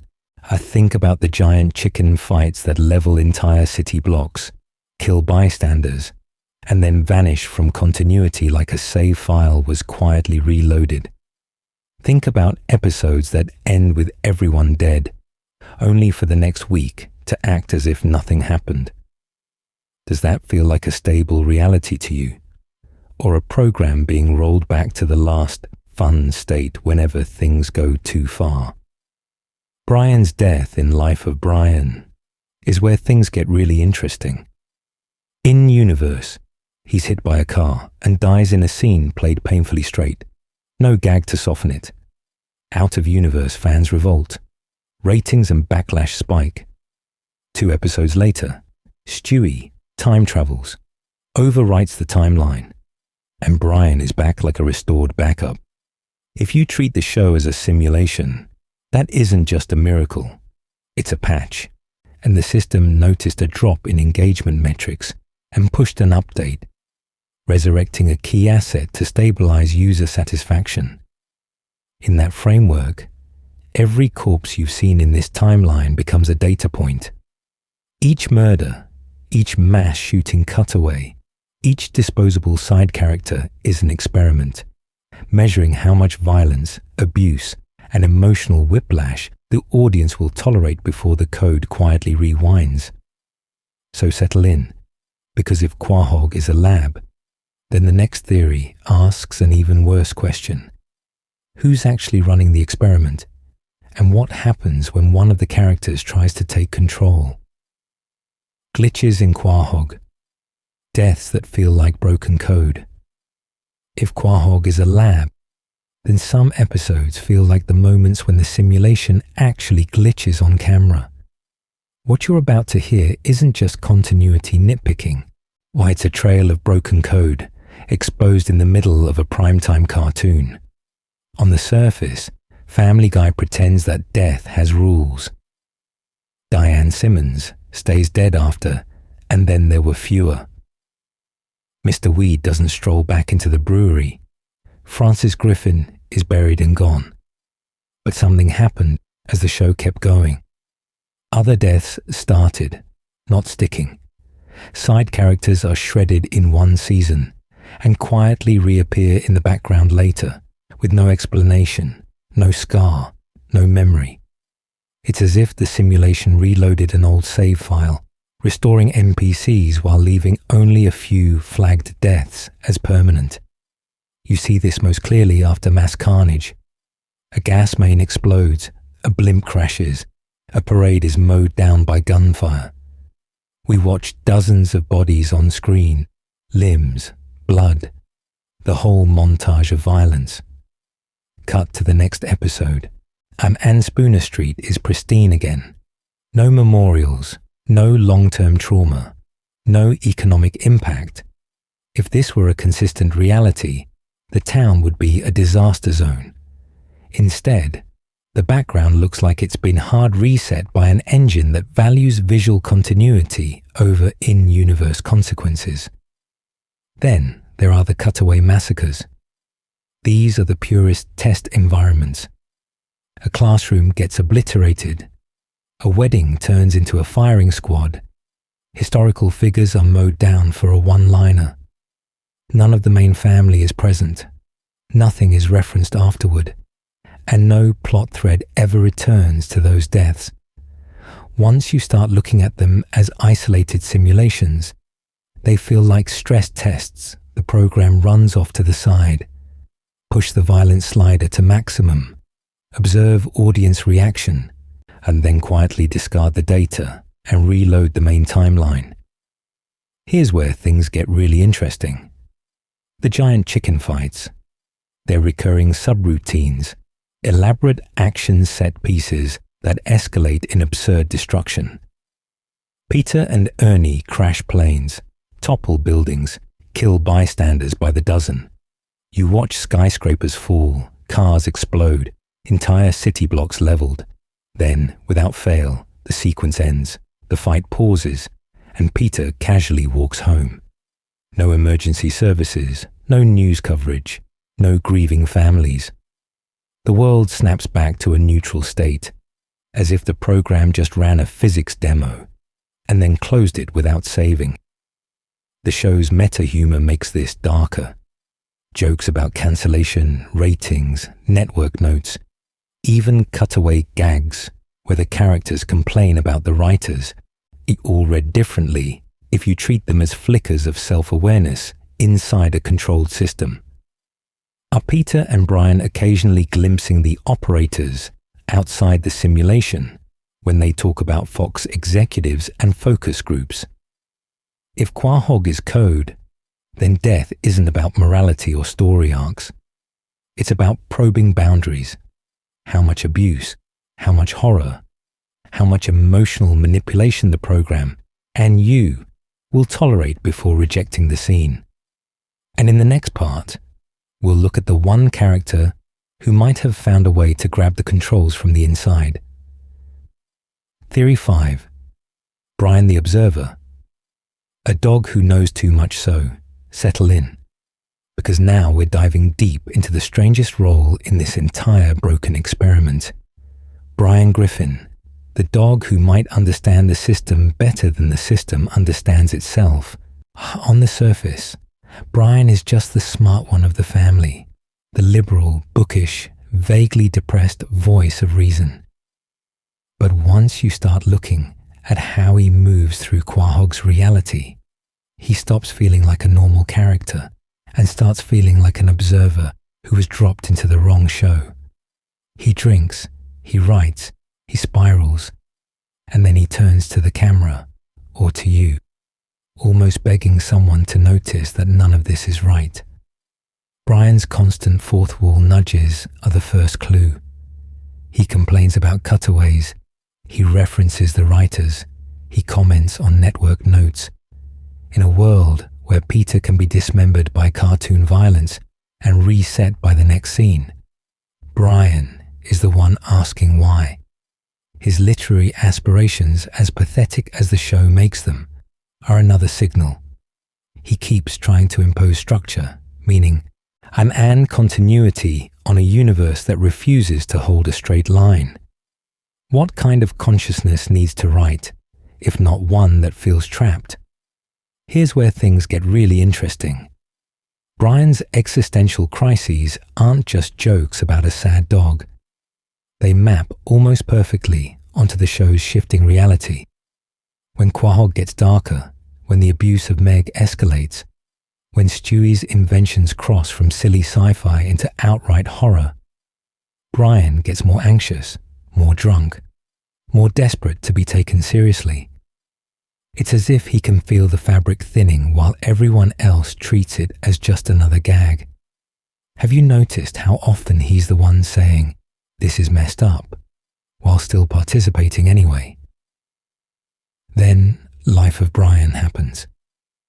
This is going to get dark, because through this theory, that episode isn't just a stunt. It's the system blinking. Brian is killed by a car, with no cutaway, no reset, no wink. The family grieves. Time passes. Vinny arrives. For a moment, the program allows a genuine consequence, a death that sticks. But something happened outside the fiction. Fans rejected it. The outrage was loud enough that, inside the universe, Stewie suddenly finds a working time machine and rewrites history. The reality itself recoils, undoing the one death that felt real. If Brian is semi-aware, then that arc is horrifying. He experiences dying, he experiences being replaced, and then he experiences being pulled from another timeline to patch the hole, like a backup file dragged into a corrupt save. Is the Brian who comes back the same observer, or just another copy forced to relive the loop? Look at his relationships. With Stewie, and he's the only one who fully engages with the baby's godlike technology, watching timelines fracture and universes burn. With humans, he's treated as both equal and pet, a walking contradiction that exposes how arbitrary the rules are. With other animals, he moves through a spectrum of full speech, partial speech, or mute background life, depending on what the episode needs. Who gets a soul here? Who gets a funeral? And who gets a sight gag? Through that lens, Brian becomes both victim and witness. He's trapped in a world where death is a punchline, but he feels the weight of every erased corpse and every undone tragedy. And as the deaths pile up in the later seasons, you can almost read his exhaustion as the one honest reaction left. In the next section, we'll see what happens when even that honesty might not belong to him anymore. I'm Meg Griffin, the punching bag as a death symbol. And if Brian is the exhausted witness, Meg is the body they keep throwing down the well. On the surface, Meg Griffin is just the awkward teenager of the family, the designated loser in a show that needs a punching bag. Early on, the abuse is framed as typical sitcom teasing. Peter forgets her birthday, classmates ignore her, the universe shrugs. But something happened as the seasons went on. The teasing hardens into open hatred, and the show starts putting Meg in situations that feel less like jokes and more like staged executions. You see it physically first. Meg gets shot during a convenience store robbery. She's nearly drowned, trampled, mauled, and left behind in disasters that everyone else escapes. Peter drives the car directly into her, launches her from moving vehicles, or uses her as a literal shield. In some cutaways, she's killed outright, only for the scene to reset without anyone caring. Once you start looking at these moments chronologically, you notice a pattern. Meg is allowed to die, as long as the death is treated as meaningless. Then there's the social death, which might be even darker. Entire episodes revolve around her being humiliated in front of the whole town, exposed, mocked, rejected by every peer and authority figure. Her own family leads the charge. Lois calls her a mistake. Peter weaponizes her insecurity for bets and pranks. School assemblies become public executions of her dignity. Fans have pointed out that the language shifts over time. Early insults are about her being dorky. Later ones are about her being worthless, unlovable, almost inhuman. And that escalation mirrors the show's broader slide into cruelty and casual violence. Some episodes cross a line where the abuse stops feeling like comedy and starts to resemble ritualized punishment. Think of the infamous dinner scene where Meg finally snaps, unloading years of trauma on her parents, only for the show to twist it so that she apologizes and accepts her role as the family's emotional sponge. In another storyline, she's sent to prison, brutalized, then brought home as if nothing happened. What you're about to hear isn't just edgy subject matter. It's a character being systematically broken so the status quo can remain intact. That's why many fans read Meg as a scapegoat figure. In these theories, she absorbs the show's darkest impulses, misogyny, body shaming, domestic abuse, so that Peter, Lois, and even Brian can stay superficially likable. You get to laugh at their cruelty because the universe itself agrees Meg deserves it. This is going to get dark, but it explains why her pain almost never has lasting consequences. Within the bigger frameworks, Meg becomes even more disturbing. In the mental institution theory, she's Peter's self-hatred made flesh, the part of him he wants to beat down until it stops talking. In a purgatory reading, she's the soul that can't move on, trapped in an endless loop of humiliation. In a simulation, she's the NPC flagged for maximum abuse, the test dummy that proves how far the system can push violence before the audience flinches.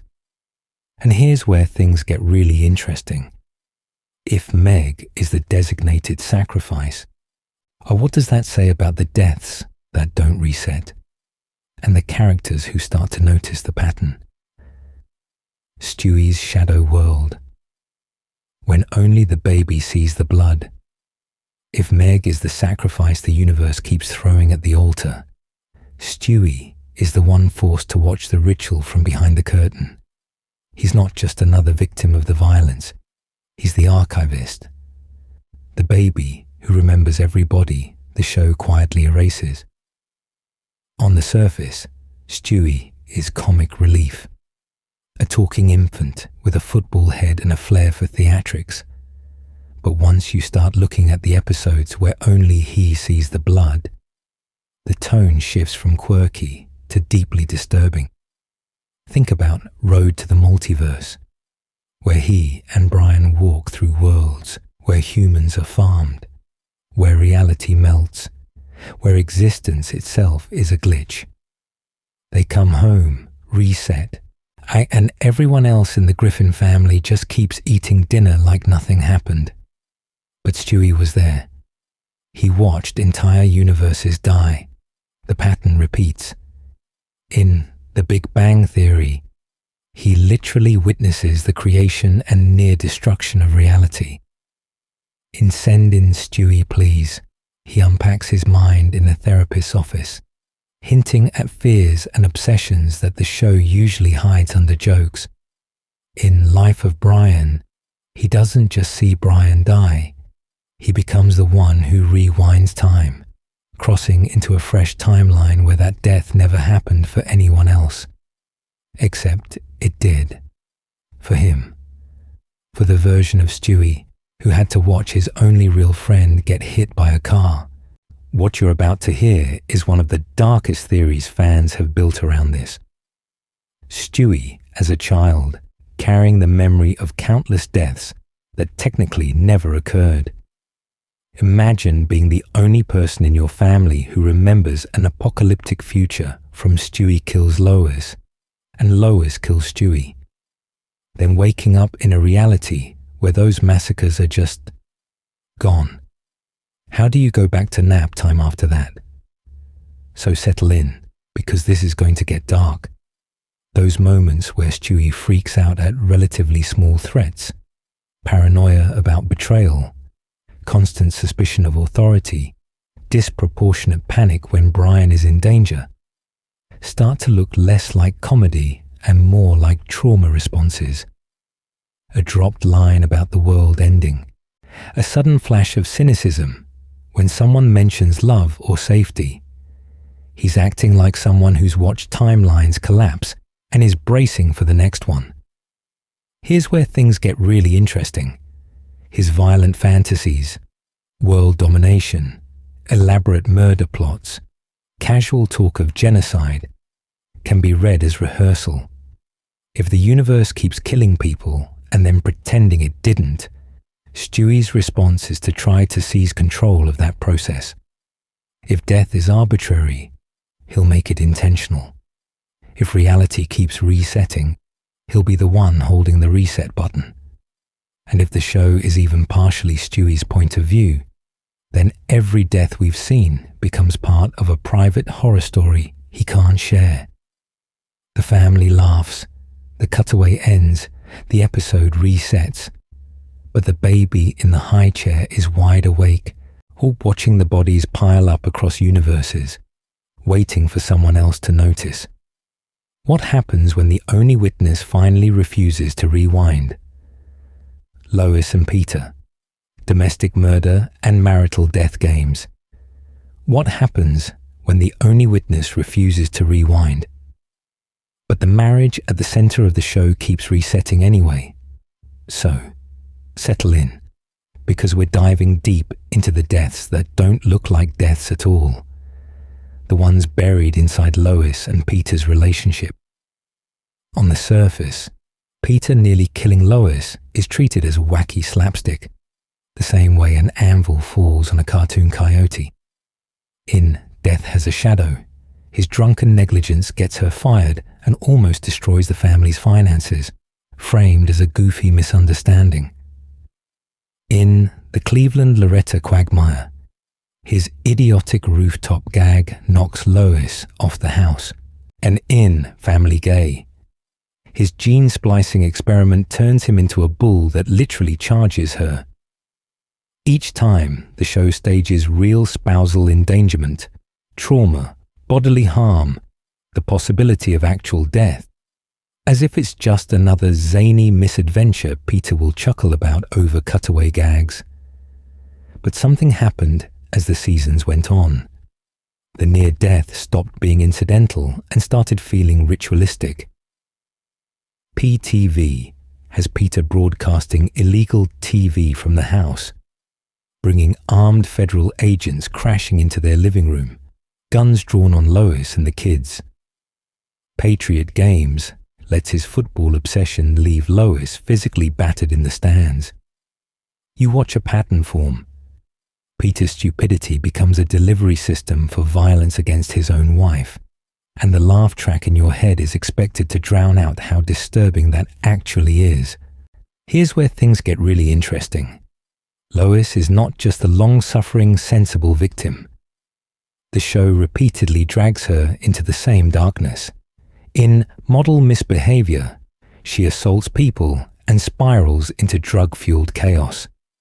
In Lois Kills Stewie and its companion episode, she becomes a literal assassin in a simulated narrative, executing Stewie on live TV. Breaking out is hard to do, turns her into a career criminal, gleefully participating in robberies. Once you start looking at these episodes together, the supposed sane one is quietly complicit in the show's ecosystem of abuse and death. Their marriage itself gets killed and resurrected over and over. Peter's got Woods, flirts with emotional infidelity. Play It Again, Brian pushes Lois toward an affair with Brian. Last Stewie Kills Lois imagines Peter's grief turning instantly to rage and blame. In And I'm Joyce Kinney, Lois's past is weaponized against her, socially executing her reputation. These metaphorical deaths of trust, intimacy, and respect are often paired with literal death imagery, gunshots, funerals, news reports.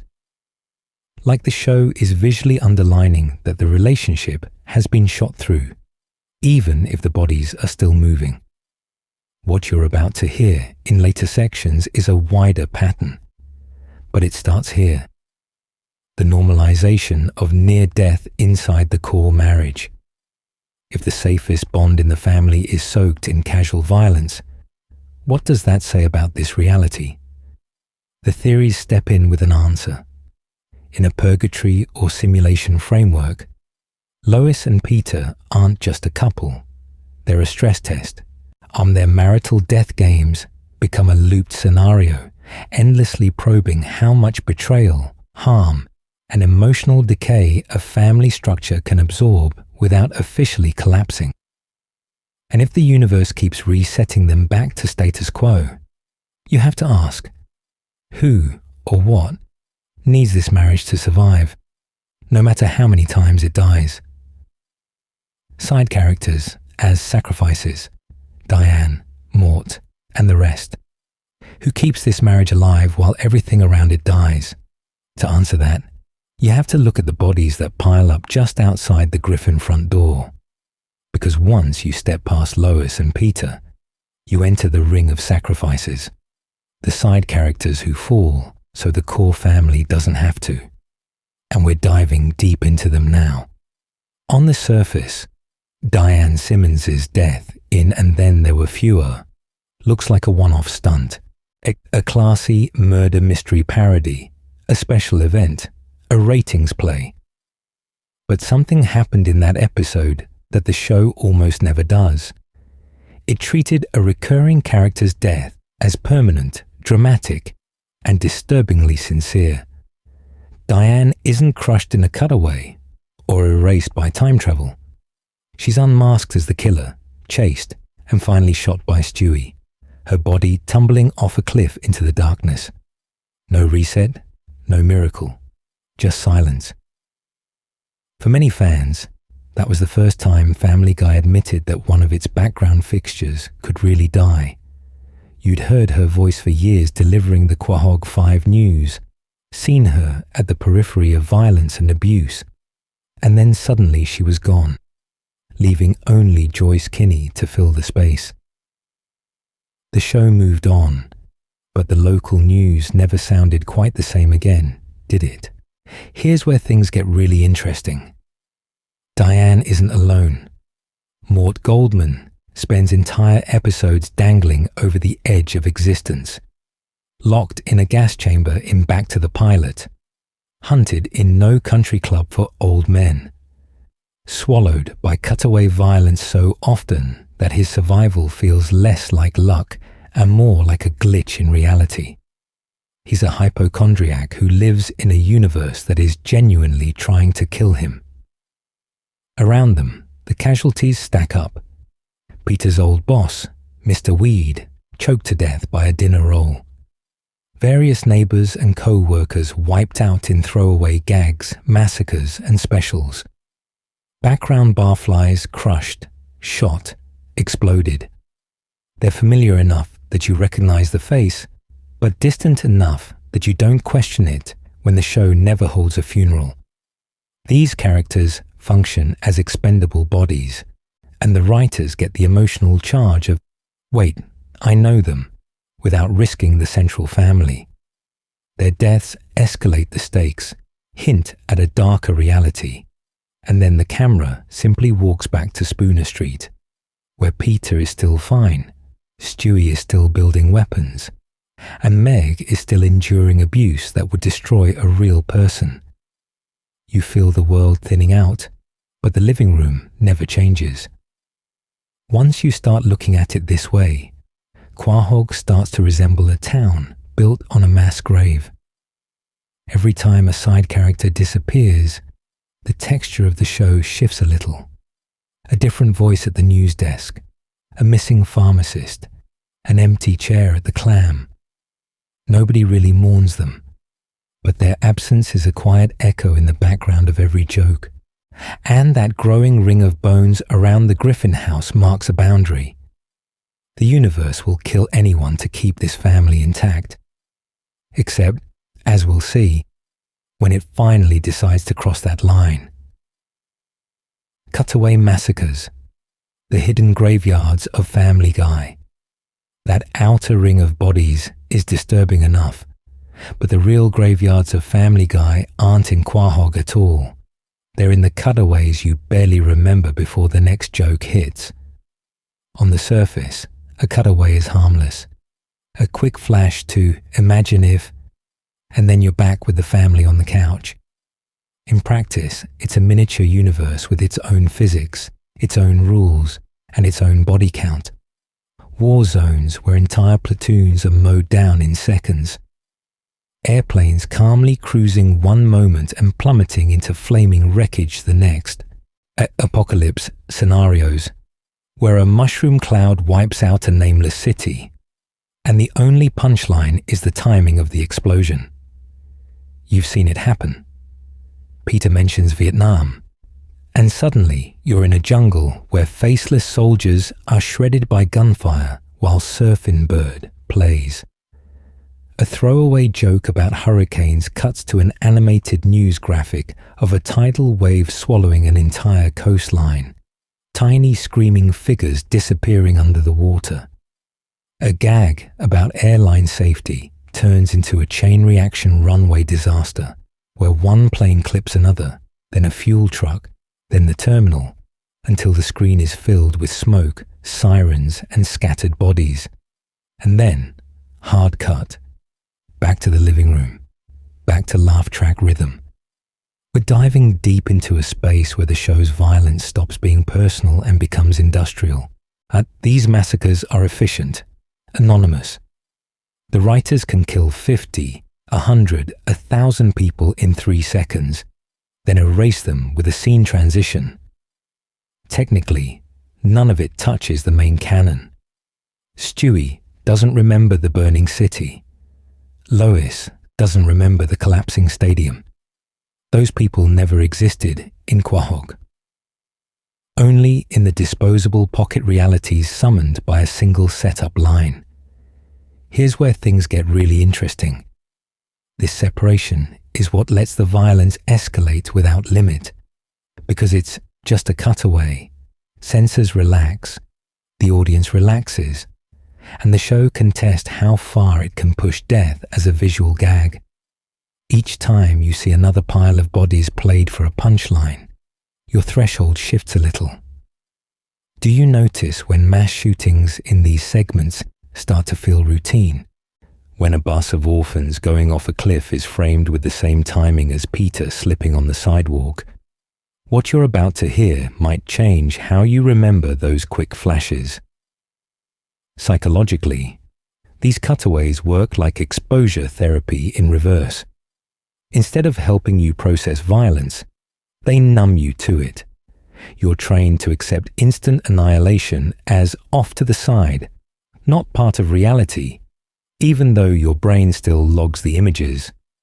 Once you start looking at them as a pattern, you realize the show's darkest impulses live here, in these sealed-off universes, surfacing for a few seconds before the narrative snaps back and pretends nothing happened. So settle in, because this is going to get dark. If the main story is the mask, the cutaways are what's underneath. And in the next part, we'll follow what happens when that mask slips and the mass death logic of the cutaways starts leaking directly into canon. The chicken fights, eternal combat, and resetting carnage. And nowhere does that leaking logic feel more obvious than in the Peter versus giant chicken fights. On the surface, they start as a throwaway gag, a man, a poultry coupon, and a grudge. But something happened to that simple joke. It mutated into a recurring catastrophe, a ritual of violence the show keeps performing in front of you, then politely asking you to forget. You remember the origin. Ernie the giant chicken gives Peter an expired coupon. Peter feels cheated, and what should be a petty argument explodes into a full-on brawl. At first, it's absurd, but contained. Two characters smashing through a few walls, tumbling into traffic. I'm bleeding cartoon blood. Over time, though, each rematch escalates. We're diving deep into full action movie territory. Helicopter chases, collapsing skyscrapers, runaway trains. Like the show is testing how far it can push the feud before you stop seeing it as comedy at all. Watch the scale of destruction if you ever revisit those sequences. Buildings don't just crack. They pancake into dust with people visibly inside. Cars don't just crash. They erupt into fireballs, flinging bodies across the street. Planes clip rooftops, tankers explode, bridges give way. You see bystanders screaming, crushed, thrown off overpasses. There are dozens, sometimes hundreds, of implied deaths in a single fight. And yet, the camera treats it with the same casual indifference it gives to a cutaway about breakfast. And then, just as suddenly as it began, it stops. A mutual knockout, a handshake, a shared joke. Or the chicken dies again. Broken neck, snapped spine, body left in the rubble. Peter limps home, maybe with a bandage, maybe with nothing. Walks through the front door, and the family barely reacts. No news reports, no funerals, no lawsuits, no trauma. Reality resets between shots. The city is fine next episode. The corpse is gone. The feud is only on pause. Here's where things get really interesting for the death timeline. These fights are a perfect microcosm of the show's relationship with mortality. Repetitive, escalating, visually shocking. but narratively meaningless. People are clearly dying. Neighborhoods are clearly being wiped out. Yet the story refuses to store that information. It's like watching a video game level that reloads as soon as you look away. How many times can a town be annihilated before you start asking what kind of reality could sustain that? Fan theories lean into that question. In the simulation or purgatory readings, the chicken fights are a recurring glitch, a scheduled bloodletting the universe performs to vent stored violence and then erase. The same script runs, trigger, carnage, reset. Once you start looking at them that way, Peter and Ernie stop being characters and start looking like subroutines, endlessly colliding while the rest of the family quietly endures the aftermath they never remember. What you're about to hear next follows that logic to its most disturbing endpoint, when the show stops hiding mass death inside gags and starts killing named characters in ways it can't completely laugh off. Meta versus meaning. Are the writers just chasing shock? On the surface, you could explain everything we've seen so far with one very simple idea. Family Guy is a shock humor machine that needs to stay louder, bloodier, and more edgy than whatever you scroll past next. The bodies pile up because violence is fast, clear, and easy to sell in a 3-second clip. A character gets hit by a car, torn apart, or erased by time travel, and you instantly understand the joke without needing context. That's the production reality fans don't always want to sit with.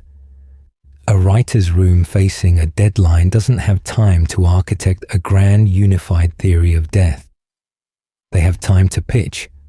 What if Peter just explodes and move on? We're diving deep into this, not to ruin the disturbing theories, but to show you how the most unsettling explanations often come from the most mundane decisions: ratings pressure, social media buzz, and the constant need to top last season's outrage. Here's where things get really interesting. Once you start looking at the characters through that lens, you see flanderization everywhere. Peter isn't just a dumb dad anymore. He's been sanded down into a blunt instrument of abuse and violence, because a cruel Peter is easier to write punchlines around than a conflicted one. Stewie shifts from insecure, possibly closeted infant into a tiny sadist with weapons of mass destruction, because Baby with a Death Ray pitches itself. Meg's entire existence becomes a running bit about humiliation, because escalating her suffering is a reliable, if deeply dark, laugh trigger. And these aren't organic psychological evolutions inside the universe. They're shortcuts. The more extreme the characters become, the easier it is to justify another gruesome cutaway, another background corpse, another joke, where the family watches someone die and shrugs, and you, as a viewer, are slowly trained to shrug with them. Layered on top of that are the invisible hands of network notes and censorship boundaries. The show lives in this strange negotiation. You can't say certain words at 9 p.m., but you can show a character's head getting blown off if you frame it as a gag. So settle in with that thought for a second. If you want attention, and you can't cross certain verbal lines, what's left? You push the imagery. You make deaths more graphic, more sudden, more memeable, because controversy fuels think pieces fuel clips, and clips fuel the illusion that the show still matters. Brian's death in Life of Brian is the clearest example of the mask slipping. In universe, it's this devastating grounded moment. No cutaway, no reset, just a beloved character dying in the street. But something happened the moment that episode aired. The outrage was immediate, the backlash intense. And within 2 episodes, the production reality overruled the narrative reality. Time travel rewinds the event. A replacement dog is discarded, and the show pretends coherence. Even though you just watched the writers admit that ratings and fan reaction can resurrect the dead on command. So now you have to ask yourself, does knowing this make the deaths less disturbing because they're just business? Or more disturbing, because lives inside this universe are casually sacrificed to keep a brand alive?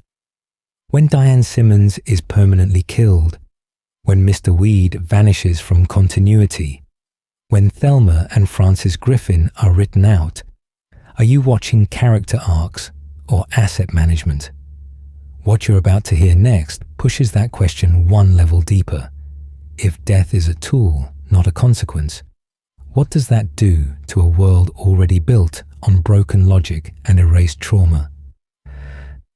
When satire becomes a mirror, what the deaths say about us. If death is just another tool, then you have to ask a darker question. Who is that tool really for? Because once you step back from Quahog's body count, you start to notice something uncomfortable. The violence isn't just coming from the writer's room. It's coming from the audience, from you, from the way we all reward certain kinds of deaths with attention. On the surface, it's easy to blame the show. Family Guy escalates from a background character slipping on a rake to Diane Simmons being shot and thrown off a lighthouse, from a quick cutaway car crash to Brian's bloody body in the street. But something happened between those early seasons and the Brian outrage. The metrics changed. Views, DVR ratings, YouTube uploads, TikTok edits, meme pages, every brutal gag that kills Peter, every elaborate chicken fight, every Meg abuse bit that ends with her broken on the floor gets clipped, shared, and replayed far more than the quieter, kinder moments. We're diving deep into a feedback loop. The writers push the violence a little further, and the most shocking scenes get ripped out of context and turned into GIFs. Those GIFs go viral, and the data quietly explains which subject matter works. So the next time the car hits harder, the blood sprays bigger, the victim is a character you recognize instead of a nameless extra. The show looks like it's becoming more disturbing all on its own. But once you start looking at how fans interact with it, you realize it's also just following the clicks. Laughing at a cartoon death feels harmless. It's not real. It's ink and pixels. You tell yourself that as Peter's spine snaps against a fire hydrant, as Stewie calmly executes someone in a cutaway, as Meg's latest humiliation leaves her sobbing while the laugh track rhythm continues without a laugh track. But what you're about to hear is the part that stings a little. Repetition turns shock into wallpaper. If you've watched Brian die in Life of Brian, then watched him die again in fan edits, then watched compilations of top 10 Brian deaths, at what point does a dog getting run over stop feeling like anything at all? Here's where things get really interesting. Those fan favorite deaths people share the most. Brian in the street, Diane's reveal and execution, Mr. Weed choking on a bread roll, Francis Griffin collapsing in the pew, are usually posted alone. No build-up, no aftermath, no grief, no processing. Just the hit, consumed in 30 seconds between other clips of fails, pranks, and people getting hurt for real.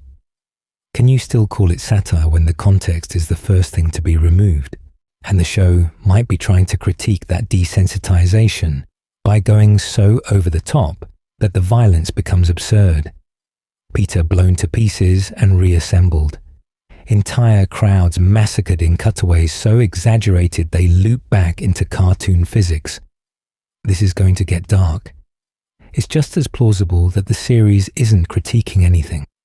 It's indulging the exact appetite it pretends to mock, feeding you escalating abuse because the numbers say you won't look away. And maybe the most unsettling part of cataloguing every Family Guy death isn't what it reveals about Quahog at all. It's realizing how calmly you can fall asleep to this, how soothing it feels to have a neat, chronological list of murders and accidents playing in the background. When a show about a dysfunctional family can turn death into bedtime noise, and you have to wonder, what else have you gotten used to without noticing? Stitching the theories together. One nightmare reading. So settle in, because if that bedtime calm feels too easy, the theories offer you one way to make sense of it. Treat the whole thing as a nightmare being read aloud. On the surface, it's just Quahog, just the griffins, just another cutaway about someone getting torn in half. But once you start looking at every death in order, a composite picture starts to form. In this reading, Quahog is a simulated purgatory, but it's not free-floating. It's anchored in Peter's damaged psyche, with Stewie and Brian acting as semi-aware lenses inside the loop. Peter is the chaotic center, the man who survives gunshots, explosions, and chicken fights that level city blocks, then shows up fine at the bar the next night. His inability to die in any permanent way becomes the core rule of the system, the one constant the simulation keeps reinforcing. Here's where things get really interesting. The mental institution theory and the simulation theory don't cancel each other out. They complete each other. Imagine Peter as both patient and program, a man in a facility, sedated and monitored, whose fractured mind is being modeled, prodded, and restarted by outside operators. In universe, those operators look like the writers. Out of universe, they are the writers. Every reset gag, every retconned backstory, every erased death is a technician hitting reload on Peter's internal Quahog. Within that structure, purgatory stops being metaphorical. Canon deaths like Diane Simmons, Francis Griffin, or Thelma actually feel like exits. Their deaths stick, and the simulation doesn't pull them back. In this lens, those are souls finally leaving the loop, aging out of Peter's damaged narrative. Meanwhile, non-canon massacres, cutaway slaughters, and undone deaths, Brian's Life of Brian car accident, Stewie's many timeline wipes, look less like jokes and more like failed jailbreaks or deliberate system tests. How far can the program push violence, grief, and abuse before the subject breaks? Stewie becomes the internal observer. He sees glitches, time travel paradoxes, multiverse doors, continuity fractures. He literally builds machines that expose the wiring.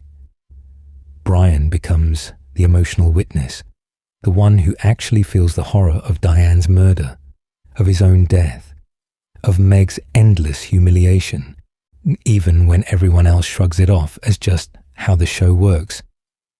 You're watching a baby map the code while a dog quietly realizes he's trapped in it.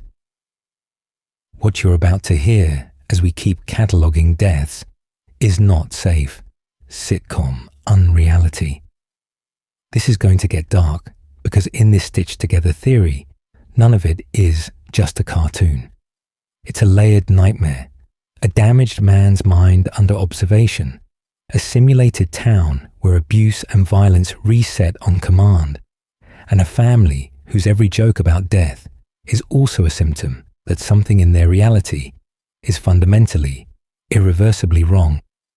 And if that's true, then the next death on the list isn't just another gag.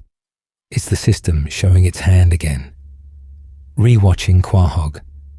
Every episode as a crime scene. So now, when you go back to the beginning, you're not just watching a dumb cartoon dad fall down the stairs anymore. You're walking through early Quahog like a detective revisiting an old crime scene, knowing exactly how bad the violence, the abuse, and the deaths are going to get. On the surface, those early gag deaths feel light. A cutaway, where some guy gets crushed by a piano.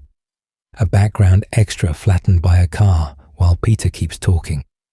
You used to laugh and move on, but something happened. Once you've seen the full timeline laid out, those moments start to feel like early warning signs, little fractures in reality, hinting that this world will eventually lose its grip completely.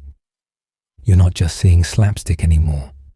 You're seeing the first test runs of a universe learning how to kill without consequences. When you rewatch now, pay attention to who reacts and who doesn't. In some scenes, a character dies horribly and the room stays eerily calm, as if nothing happened. In others, the music keeps playing, bright and bouncy, while a body hits the floor. How long does the camera hold on the corpse? How quickly does the show cut away? These tiny choices explain a lot about what the show wants you to feel and what it wants you to ignore. Once you start looking at those details, Quahog stops feeling alive and starts feeling staged, almost like a controlled experiment. Here's where things get really interesting. You can treat every major death as a clue. Take Diane Simmons in And Then There Were Fewer. Her murder isn't a throwaway gag. It's framed like a real crime story with motives, reveals, and permanent consequences. Compare that to Brian's death in Life of Brian, where the subject matter is played painfully straight, then erased with time travel. Which theory does each one support? Are we watching a stable timeline occasionally ruptured by violence, or a broken reality that keeps rebooting itself whenever the experiment goes too far?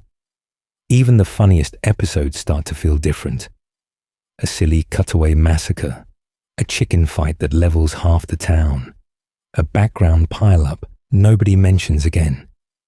Suddenly, they read like crime scene photos that were left in by mistake. You start to feel like Quahog itself is the victim, trapped in a loop where something unseen keeps resetting the clock and wiping the blood off the walls. And the family, they're just the most visible test subjects, and what you're about to hear is a gentle warning. Once you start rewatching Family Guy this way, it's hard to unsee it. The laughs are still there, but they sit on top of something colder, more calculated, more disturbing. You'll notice patterns you missed, bodies you forgot, reactions that feel a little too empty. And as we move deeper into the timeline, the deaths that come next will either confirm that feeling or push it somewhere even darker. The quietest deaths, moments you forgot that still linger. And once you start seeing those patterns, your brain does something unsettling. It starts filling in the gaps you didn't know were there. So settle in, because now we're diving deep into the quietest deaths, the ones you barely registered, but your memory did.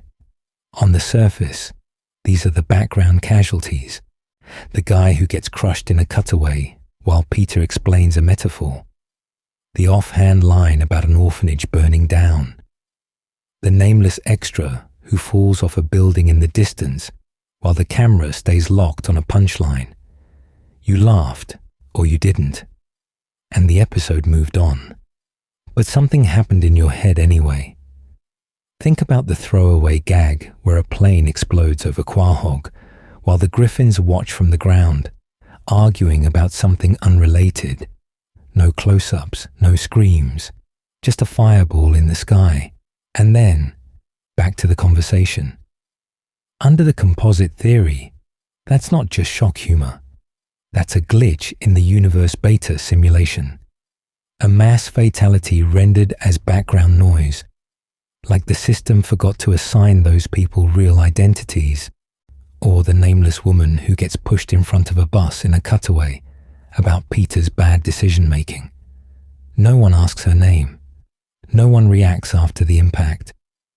If Stewie is, in some way, editing this reality, that woman can be read as a projection of guilt he can't process directly. It's easier to externalize violence as a joke than admit the abuse, fear, and control issues underneath it. Here's where things get really interesting. Individually, these deaths feel disposable. Together, they build an oppressive atmosphere where life is cheap and endlessly replaceable. You remember Diane Simmons. You remember Brian in the street. But how many times have you watched a background pile-up, a collapsing stadium, a cutaway genocide, and just moved on?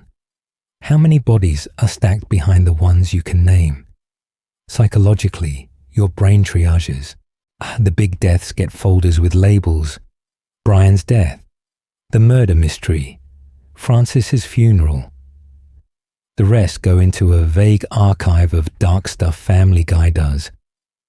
You don't consciously recall every crushed pedestrian or implied off-screen massacre. But once you start looking at the show through this theory, you feel the weight of them.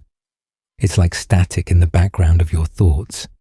And this is going to get dark, because these are the deaths most likely to come back when you're trying to fall asleep. Not the dramatic slow-motion ones, but the quick cut to a family in a car, screaming for half a second before the vehicle explodes, never mentioned again. The intern who's shot in a newsroom cutaway so the anchor can land a punchline. The child in the distance who falls off a playground structure while the camera doesn't even bother to refocus. What you're about to hear, as we move forward in the timeline, is how those quiet deaths start echoing. The show will keep escalating the visible violence, but the real horror might be in the casualties you didn't realize you remembered. Until now. Why we keep watching the bodies fall.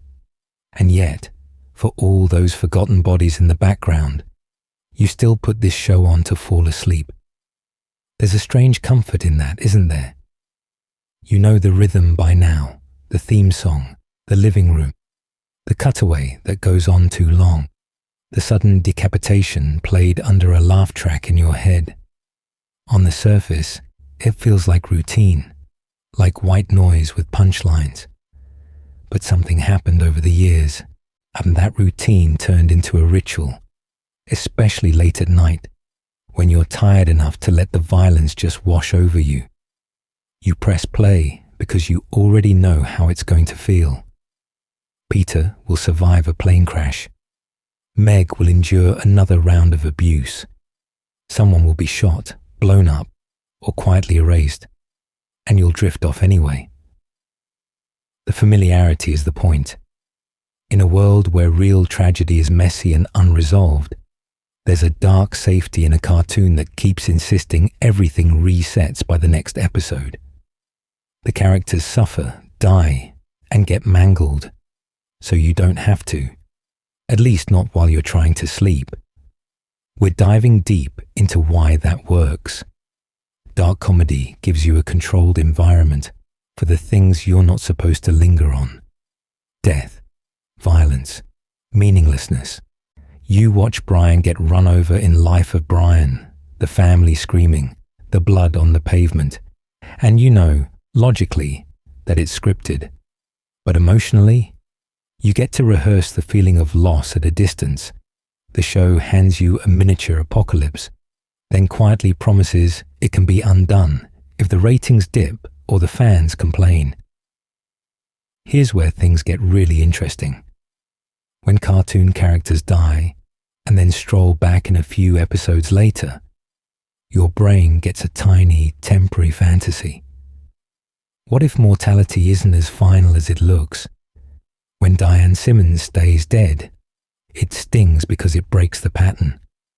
When Brian comes back through time travel, it soothes you and unsettles you at the same time. You're comforted that he's alive, but disturbed by how easily reality bent to make that happen. In a way, our Family Guy's endless resets mirror something you already do. You have terrible days, intrusive thoughts, news alerts that feel like the end of the world. Then you go to bed, wake up, and act like the universe just cut to the next scene. The show literalizes that mental reset. Whole timelines collapse, cities explode in cutaways, Stewie destroys entire worlds, and by Monday at 9, Quahog is fine again. Isn't that how you survive too? So settle in with this death timeline and notice what you're really tracking. It's not just morbid curiosity, counting corpses for fun. It's a map of how you and millions of fans negotiate the line between horror and humor. Once you start looking at which deaths stick, which ones are erased, and which ones you forgot you saw, you're not just explaining the show anymore. You're quietly asking what it says about the way you cope. And as we move deeper into the later seasons, that coping mechanism is going to be tested.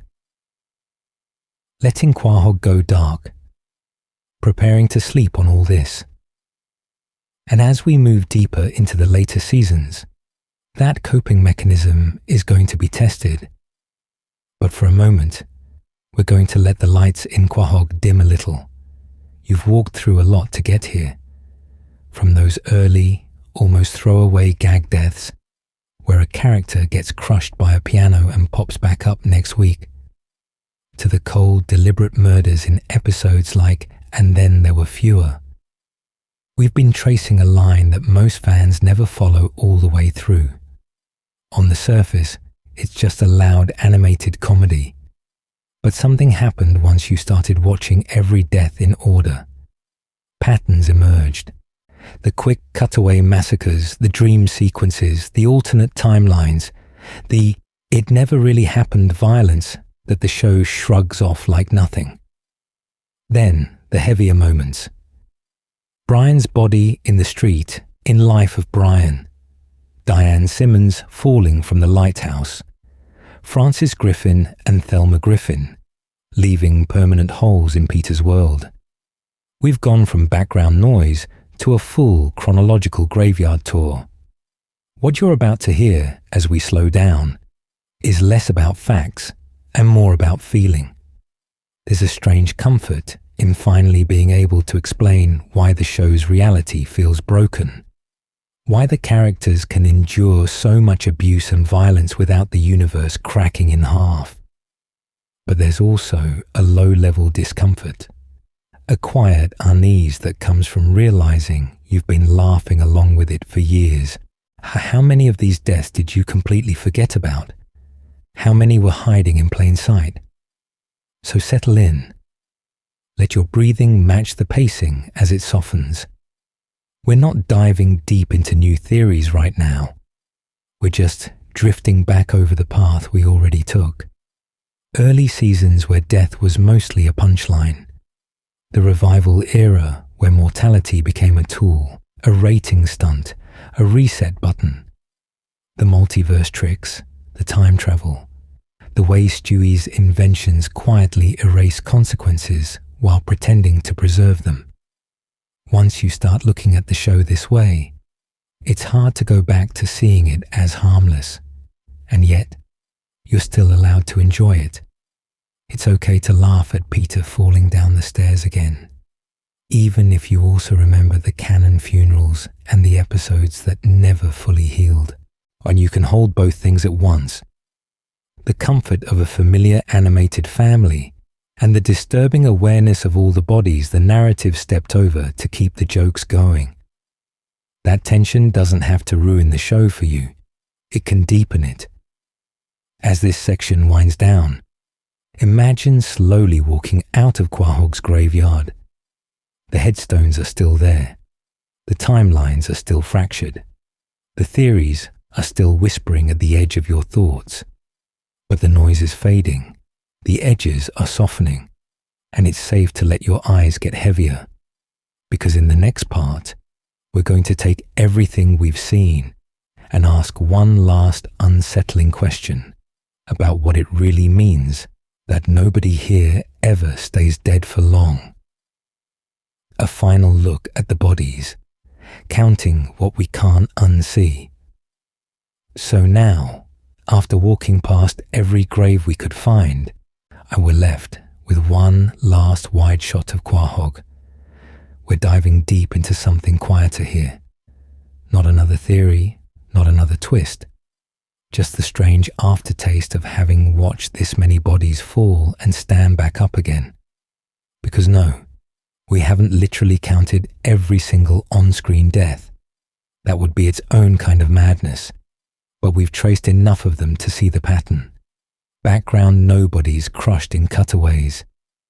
Diane Simmons bleeding out on the mansion lawn. Brian's broken body on the street in Life of Brian, only to be overwritten by a time travel fix that leaves a ghost of the original timeline hanging in your memory. Once you start looking at it chronologically, the violence stops feeling like isolated gags and starts looking like a heartbeat. Regular, relentless, weirdly calm.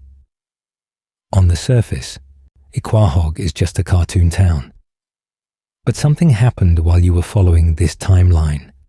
The map filled with accidents, murders, massacres, and quiet, almost tender deaths. Now imagine it at night. The Drunken Clam sign is dark. Spooner Street is empty. The Griffin house, the Swanson place, Cleveland's home, all sealed up, windows black. Inside, the characters we've watched die and return are asleep, breathing evenly, as if their organs haven't been blown out, crushed, or retconned a dozen times. How many times has Peter's heart stopped? How many times has Meg's body absorbed abuse that would end a real person? And yet, here they are, tucked in, like the show never happened. Here's where things get really interesting. Your brain doesn't treat all of this as disposable. It knows these are drawings. It knows this is just edgy comedy. But the images still land. A broken neck, a gunshot, a bloodstain that lingers one extra beat before the cutaway ends. What you're about to hear in your own head later tonight isn't laughter. It's a flash of some disturbing frame you barely noticed at the time. Why does that happen? Why do cartoon deaths leave fingerprints?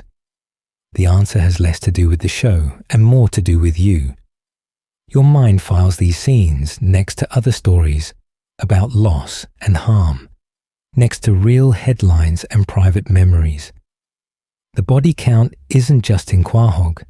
It's in the way Family Guy quietly rewires how you watch other comedies, how numb you feel when another character in another show gets reset, how easily you imagine your own life jumping tracks with a convenient multiverse escape.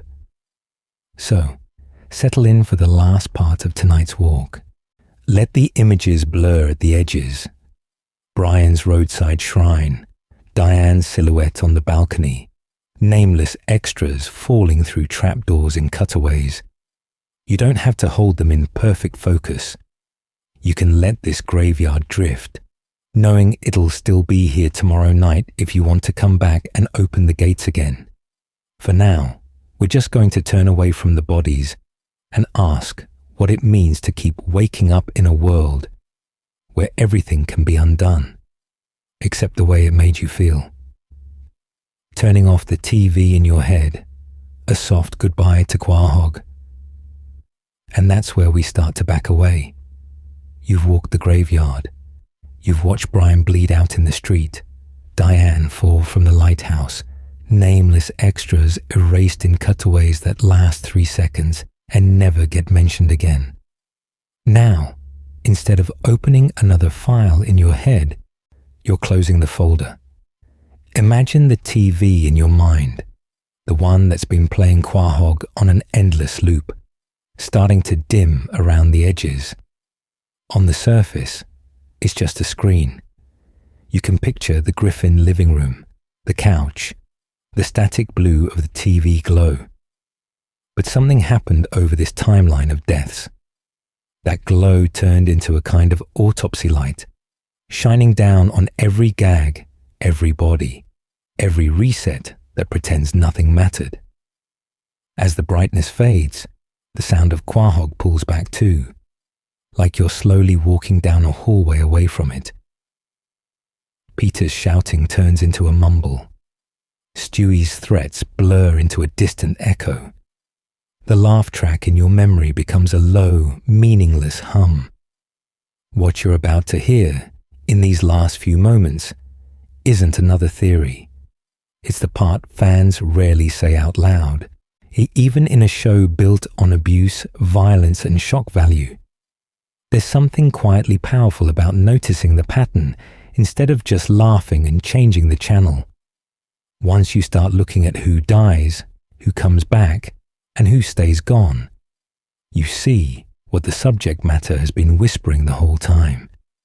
Nothing is permanent except the feeling it leaves behind. So settle in for the softest part of this dark story.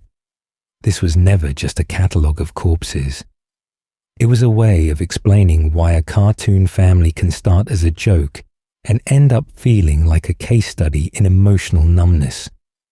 We're diving deep into that last realization now, that you, lying there in the dark, are the only one in this equation who actually has to live with consequences. The characters don't. The writers don't. You do. Does that make the show more disturbing or more honest? Here's where things get really interesting in a quiet way. You can choose what to do with all of this. You can let it drift away as you fall asleep. Let Quahog slide back into fiction where it's safe. Or, if you want more long, dark lore to fall asleep to, you can always come back. You can subscribe, queue up another story, let another broken reality play in the background on some other night. No pressure. Just an open door in the algorithm, waiting. Because this was always meant for the hours when the world is quiet, when your phone finally stops lighting up, when it feels safe to look straight at disturbing things from a safe distance. In that space, Family Guy stops being just a show and becomes a looping dream about death without meaning, and the strange comfort of being able to turn it off. So we turn it off now. One last click. One last fade to black for Peter, Lois, Meg, Chris, Stewie, Brian, and all the background characters who died for a punchline. Good night to them, and good night to you. Bonus loop, if you're still awake. One more disturbing thought, unless you're still here. If you didn't click away with that last good night, that tells me something about you. Your mind doesn't always shut off on command. It lingers. It replays the dark parts a few extra times before sleep finally drags it under. So settle in for one last thought, held gently, like you're turning a knife over in your hands without quite pressing it into the skin. We've been walking through Family Guy's graveyard, mapping every fall, every explosion, every quiet body on a hospital bed. But something happened along the way. The deaths stopped feeling like isolated gags and started to look like symptoms of a broken world. Here's where things get really interesting. If this is what we find when we're diving deep into one animated sitcom, what would happen if we did this same exercise with other harmless shows you grew up with? On the surface, a lot of long-running sitcoms look safe. Bright colors, laugh tracks, familiar kitchens that never age, but follow the same method you just watched here. One corpse at a time. One missing face per season. You start to notice the invisible graveyard, the aunt who moved away and is never mentioned again, the neighbor who vanishes after being the butt of every joke, the ex-spouse who exists only as a punchline. You don't see their bodies, but the absence is loud. Our fans already do this without realizing it. They explain why a character disappears between seasons, why a marriage dissolves off-screen, why a child actor is replaced, and nobody reacts. Once you start looking at it through the same lens we used for Brian's death, Diane Simmons, Francis, Thelma, all those Quahog casualties, you see the same pattern. Abuse turned into running gags, violence softened by a laugh track, reality bent just enough that suffering becomes acceptable subject matter. Think about it for a second. How many jokes only work because someone is humiliated? How many storylines reset after breakups, firings, betrayals, as if emotional death doesn't count? Every long-running sitcom quietly stacks these moments in the background. No chalk outline, no funeral, just another episode. But this isn't an invitation to obsess. And you're not meant to lie awake cataloguing every fictional person who never got closure. Notice the pattern, then let it go.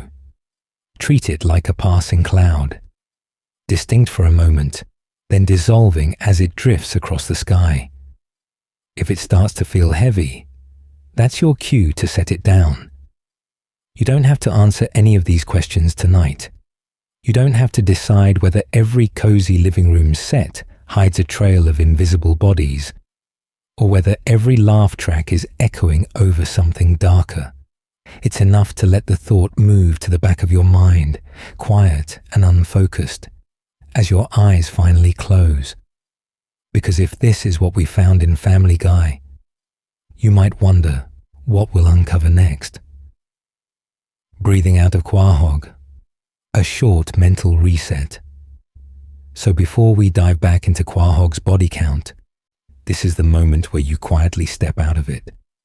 Not forever, just long enough to remember that your night doesn't have to end inside a cartoon autopsy.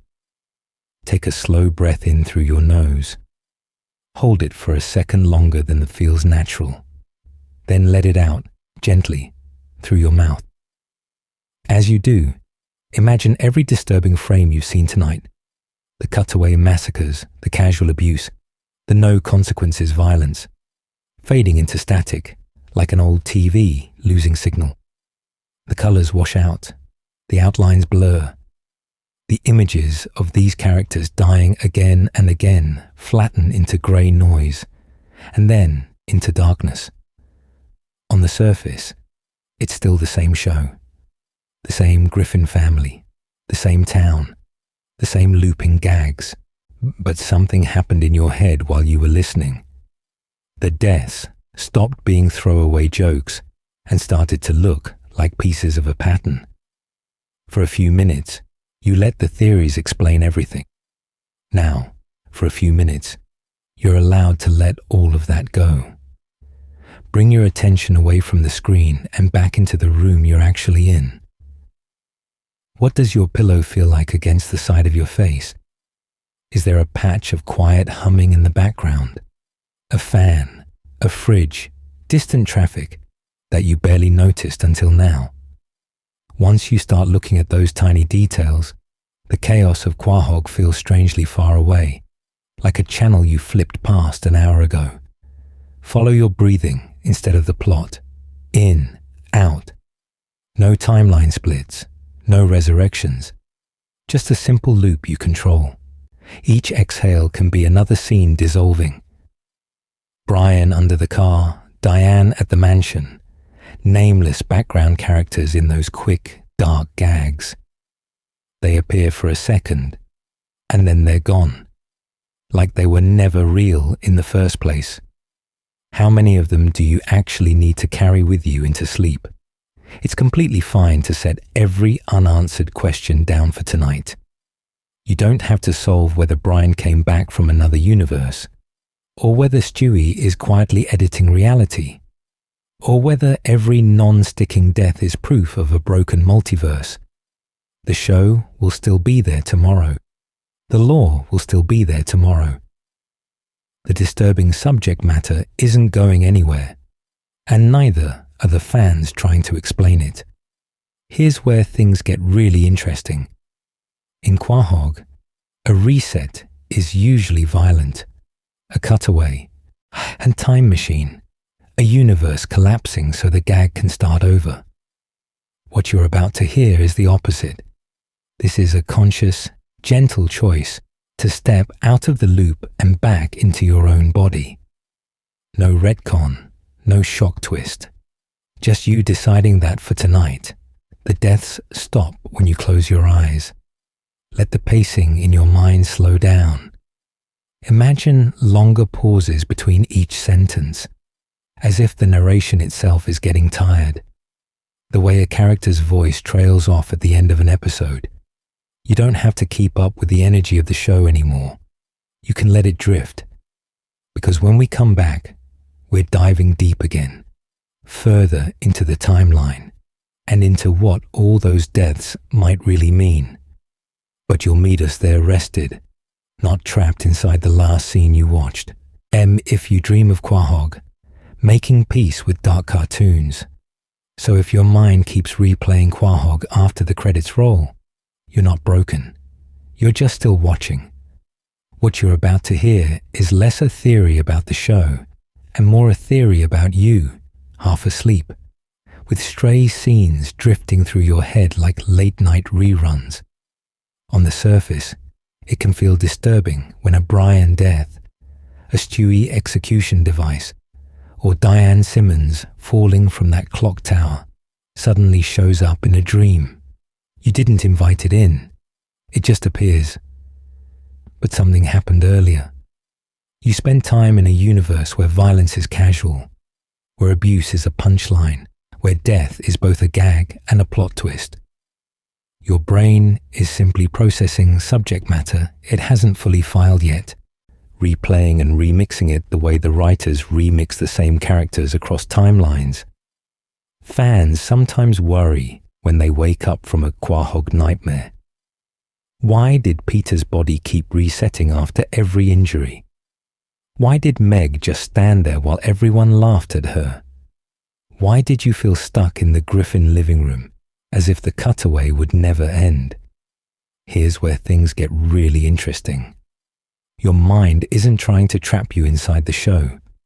It's trying to explain it to itself, using symbols instead of logic, atmosphere instead of continuity. If Quahog's deaths wander into your dreams, you can treat them like stand-ins. Brian bleeding out in the street might not be about a cartoon dog at all. It might be your brain exploring how fragile reality feels when something you thought was safe suddenly isn't. Diane's very permanent. A very canon murder can be a symbol of the few things in your life that actually do stay changed. Even a throwaway gag where a background character gets erased can echo fears of being unnoticed or easily replaced. The important part is this: you are always the one watching. Even inside the dream, you're still the audience, not a permanent resident of Spooner Street.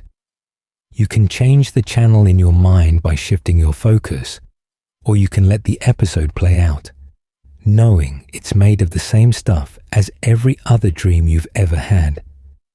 Have you noticed how, once you start looking at it that way, the scenes lose a little of their sharpness? This is going to get dark in places, but even unsettling dreams serve a strangely practical purpose. They're like your brain's late-night editing bay, cutting, rearranging, and rendering everything you took in that day. A harsh death scene gets rerun at 3 a.m., not to punish you, but to file it away, so tomorrow it's just another memory instead of an open tab. So settle in with this. You don't have to fight the images. You can let them pass through like clouds over Quahog's painted skyline, drifting across the frame and then off it. Acceptance doesn't mean you like the violence or agree with the abuse. It just means you're not wrestling the projector, because once those clouds pass, we're diving deep again, back into the timeline and into what happens when the show stops treating even dreams as safe places. Closing the book on tonight's lore. And now, after all that, we're not diving deep again. We're doing the opposite. We're coming back up. You've walked the whole line with us tonight. A chronological drift through every Family Guy death we could find, into the disturbing theories that try to explain them, and then back out into reflection on what it means to keep watching a show where reality bends and bodies just stop mattering. On the surface, It was a list.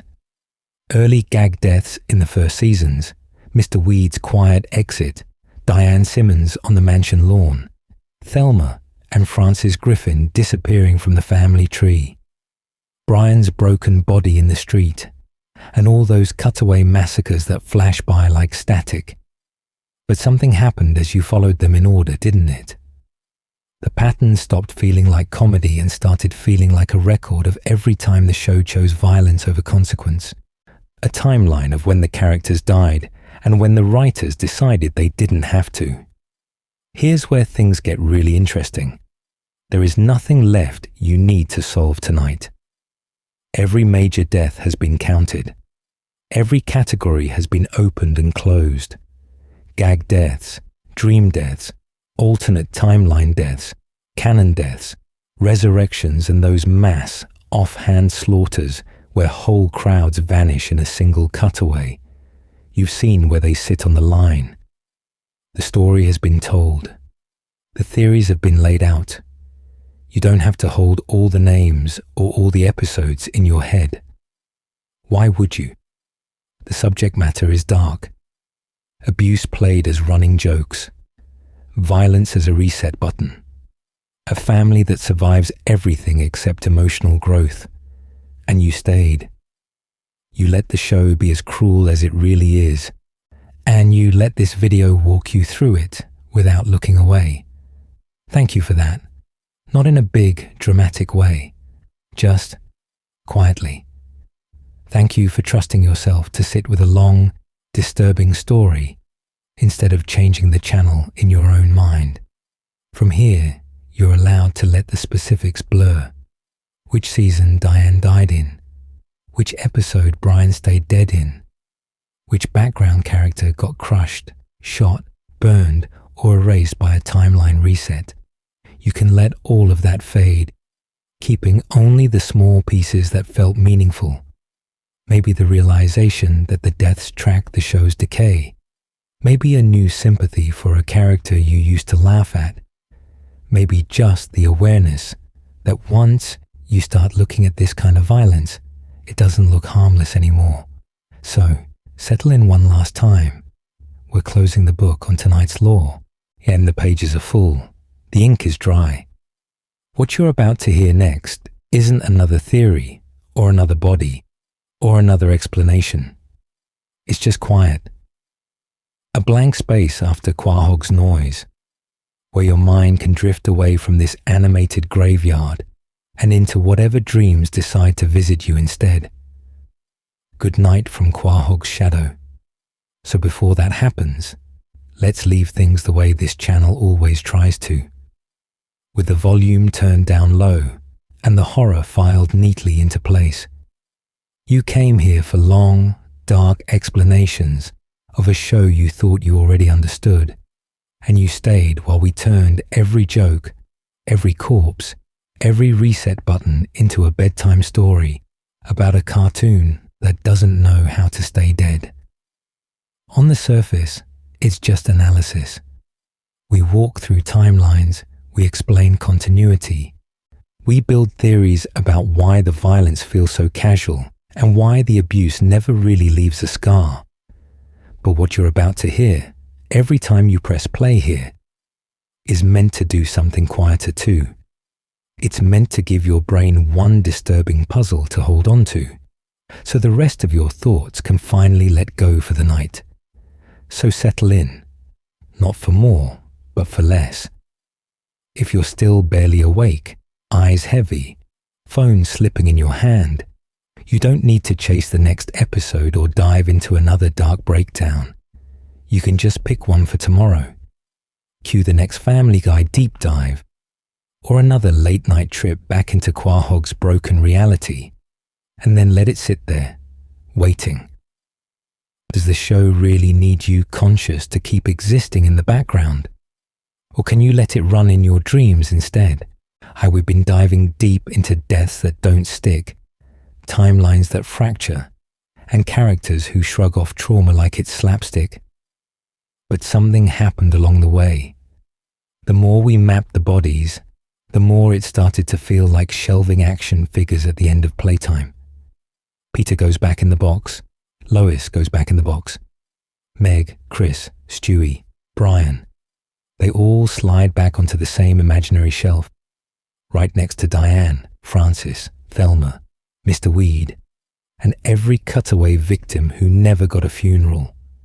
You can picture them there if you want, frozen mid-gag, mid-scream, mid-punchline, or you can let them fade. Does it really matter which version of Brian is waiting in the morning? Which universe Stewie wakes up in? Which Quahog you drop into next time? Once you start looking at it this way, the whole show becomes a toy town in a dark room, lit only when you decide to visit. Here's where things get really interesting. You don't have to visit again tonight. You're allowed to leave Quahog where it is, in that half-explained space between comedy and horror, between canon and dream. No sudden music sting, no outro blast, just the sound of the town going quiet, one house at a time, until even the Griffin living room is dark. Good night, and good night to Quahog, waiting in the shadow where we left it, until you turn the light back on.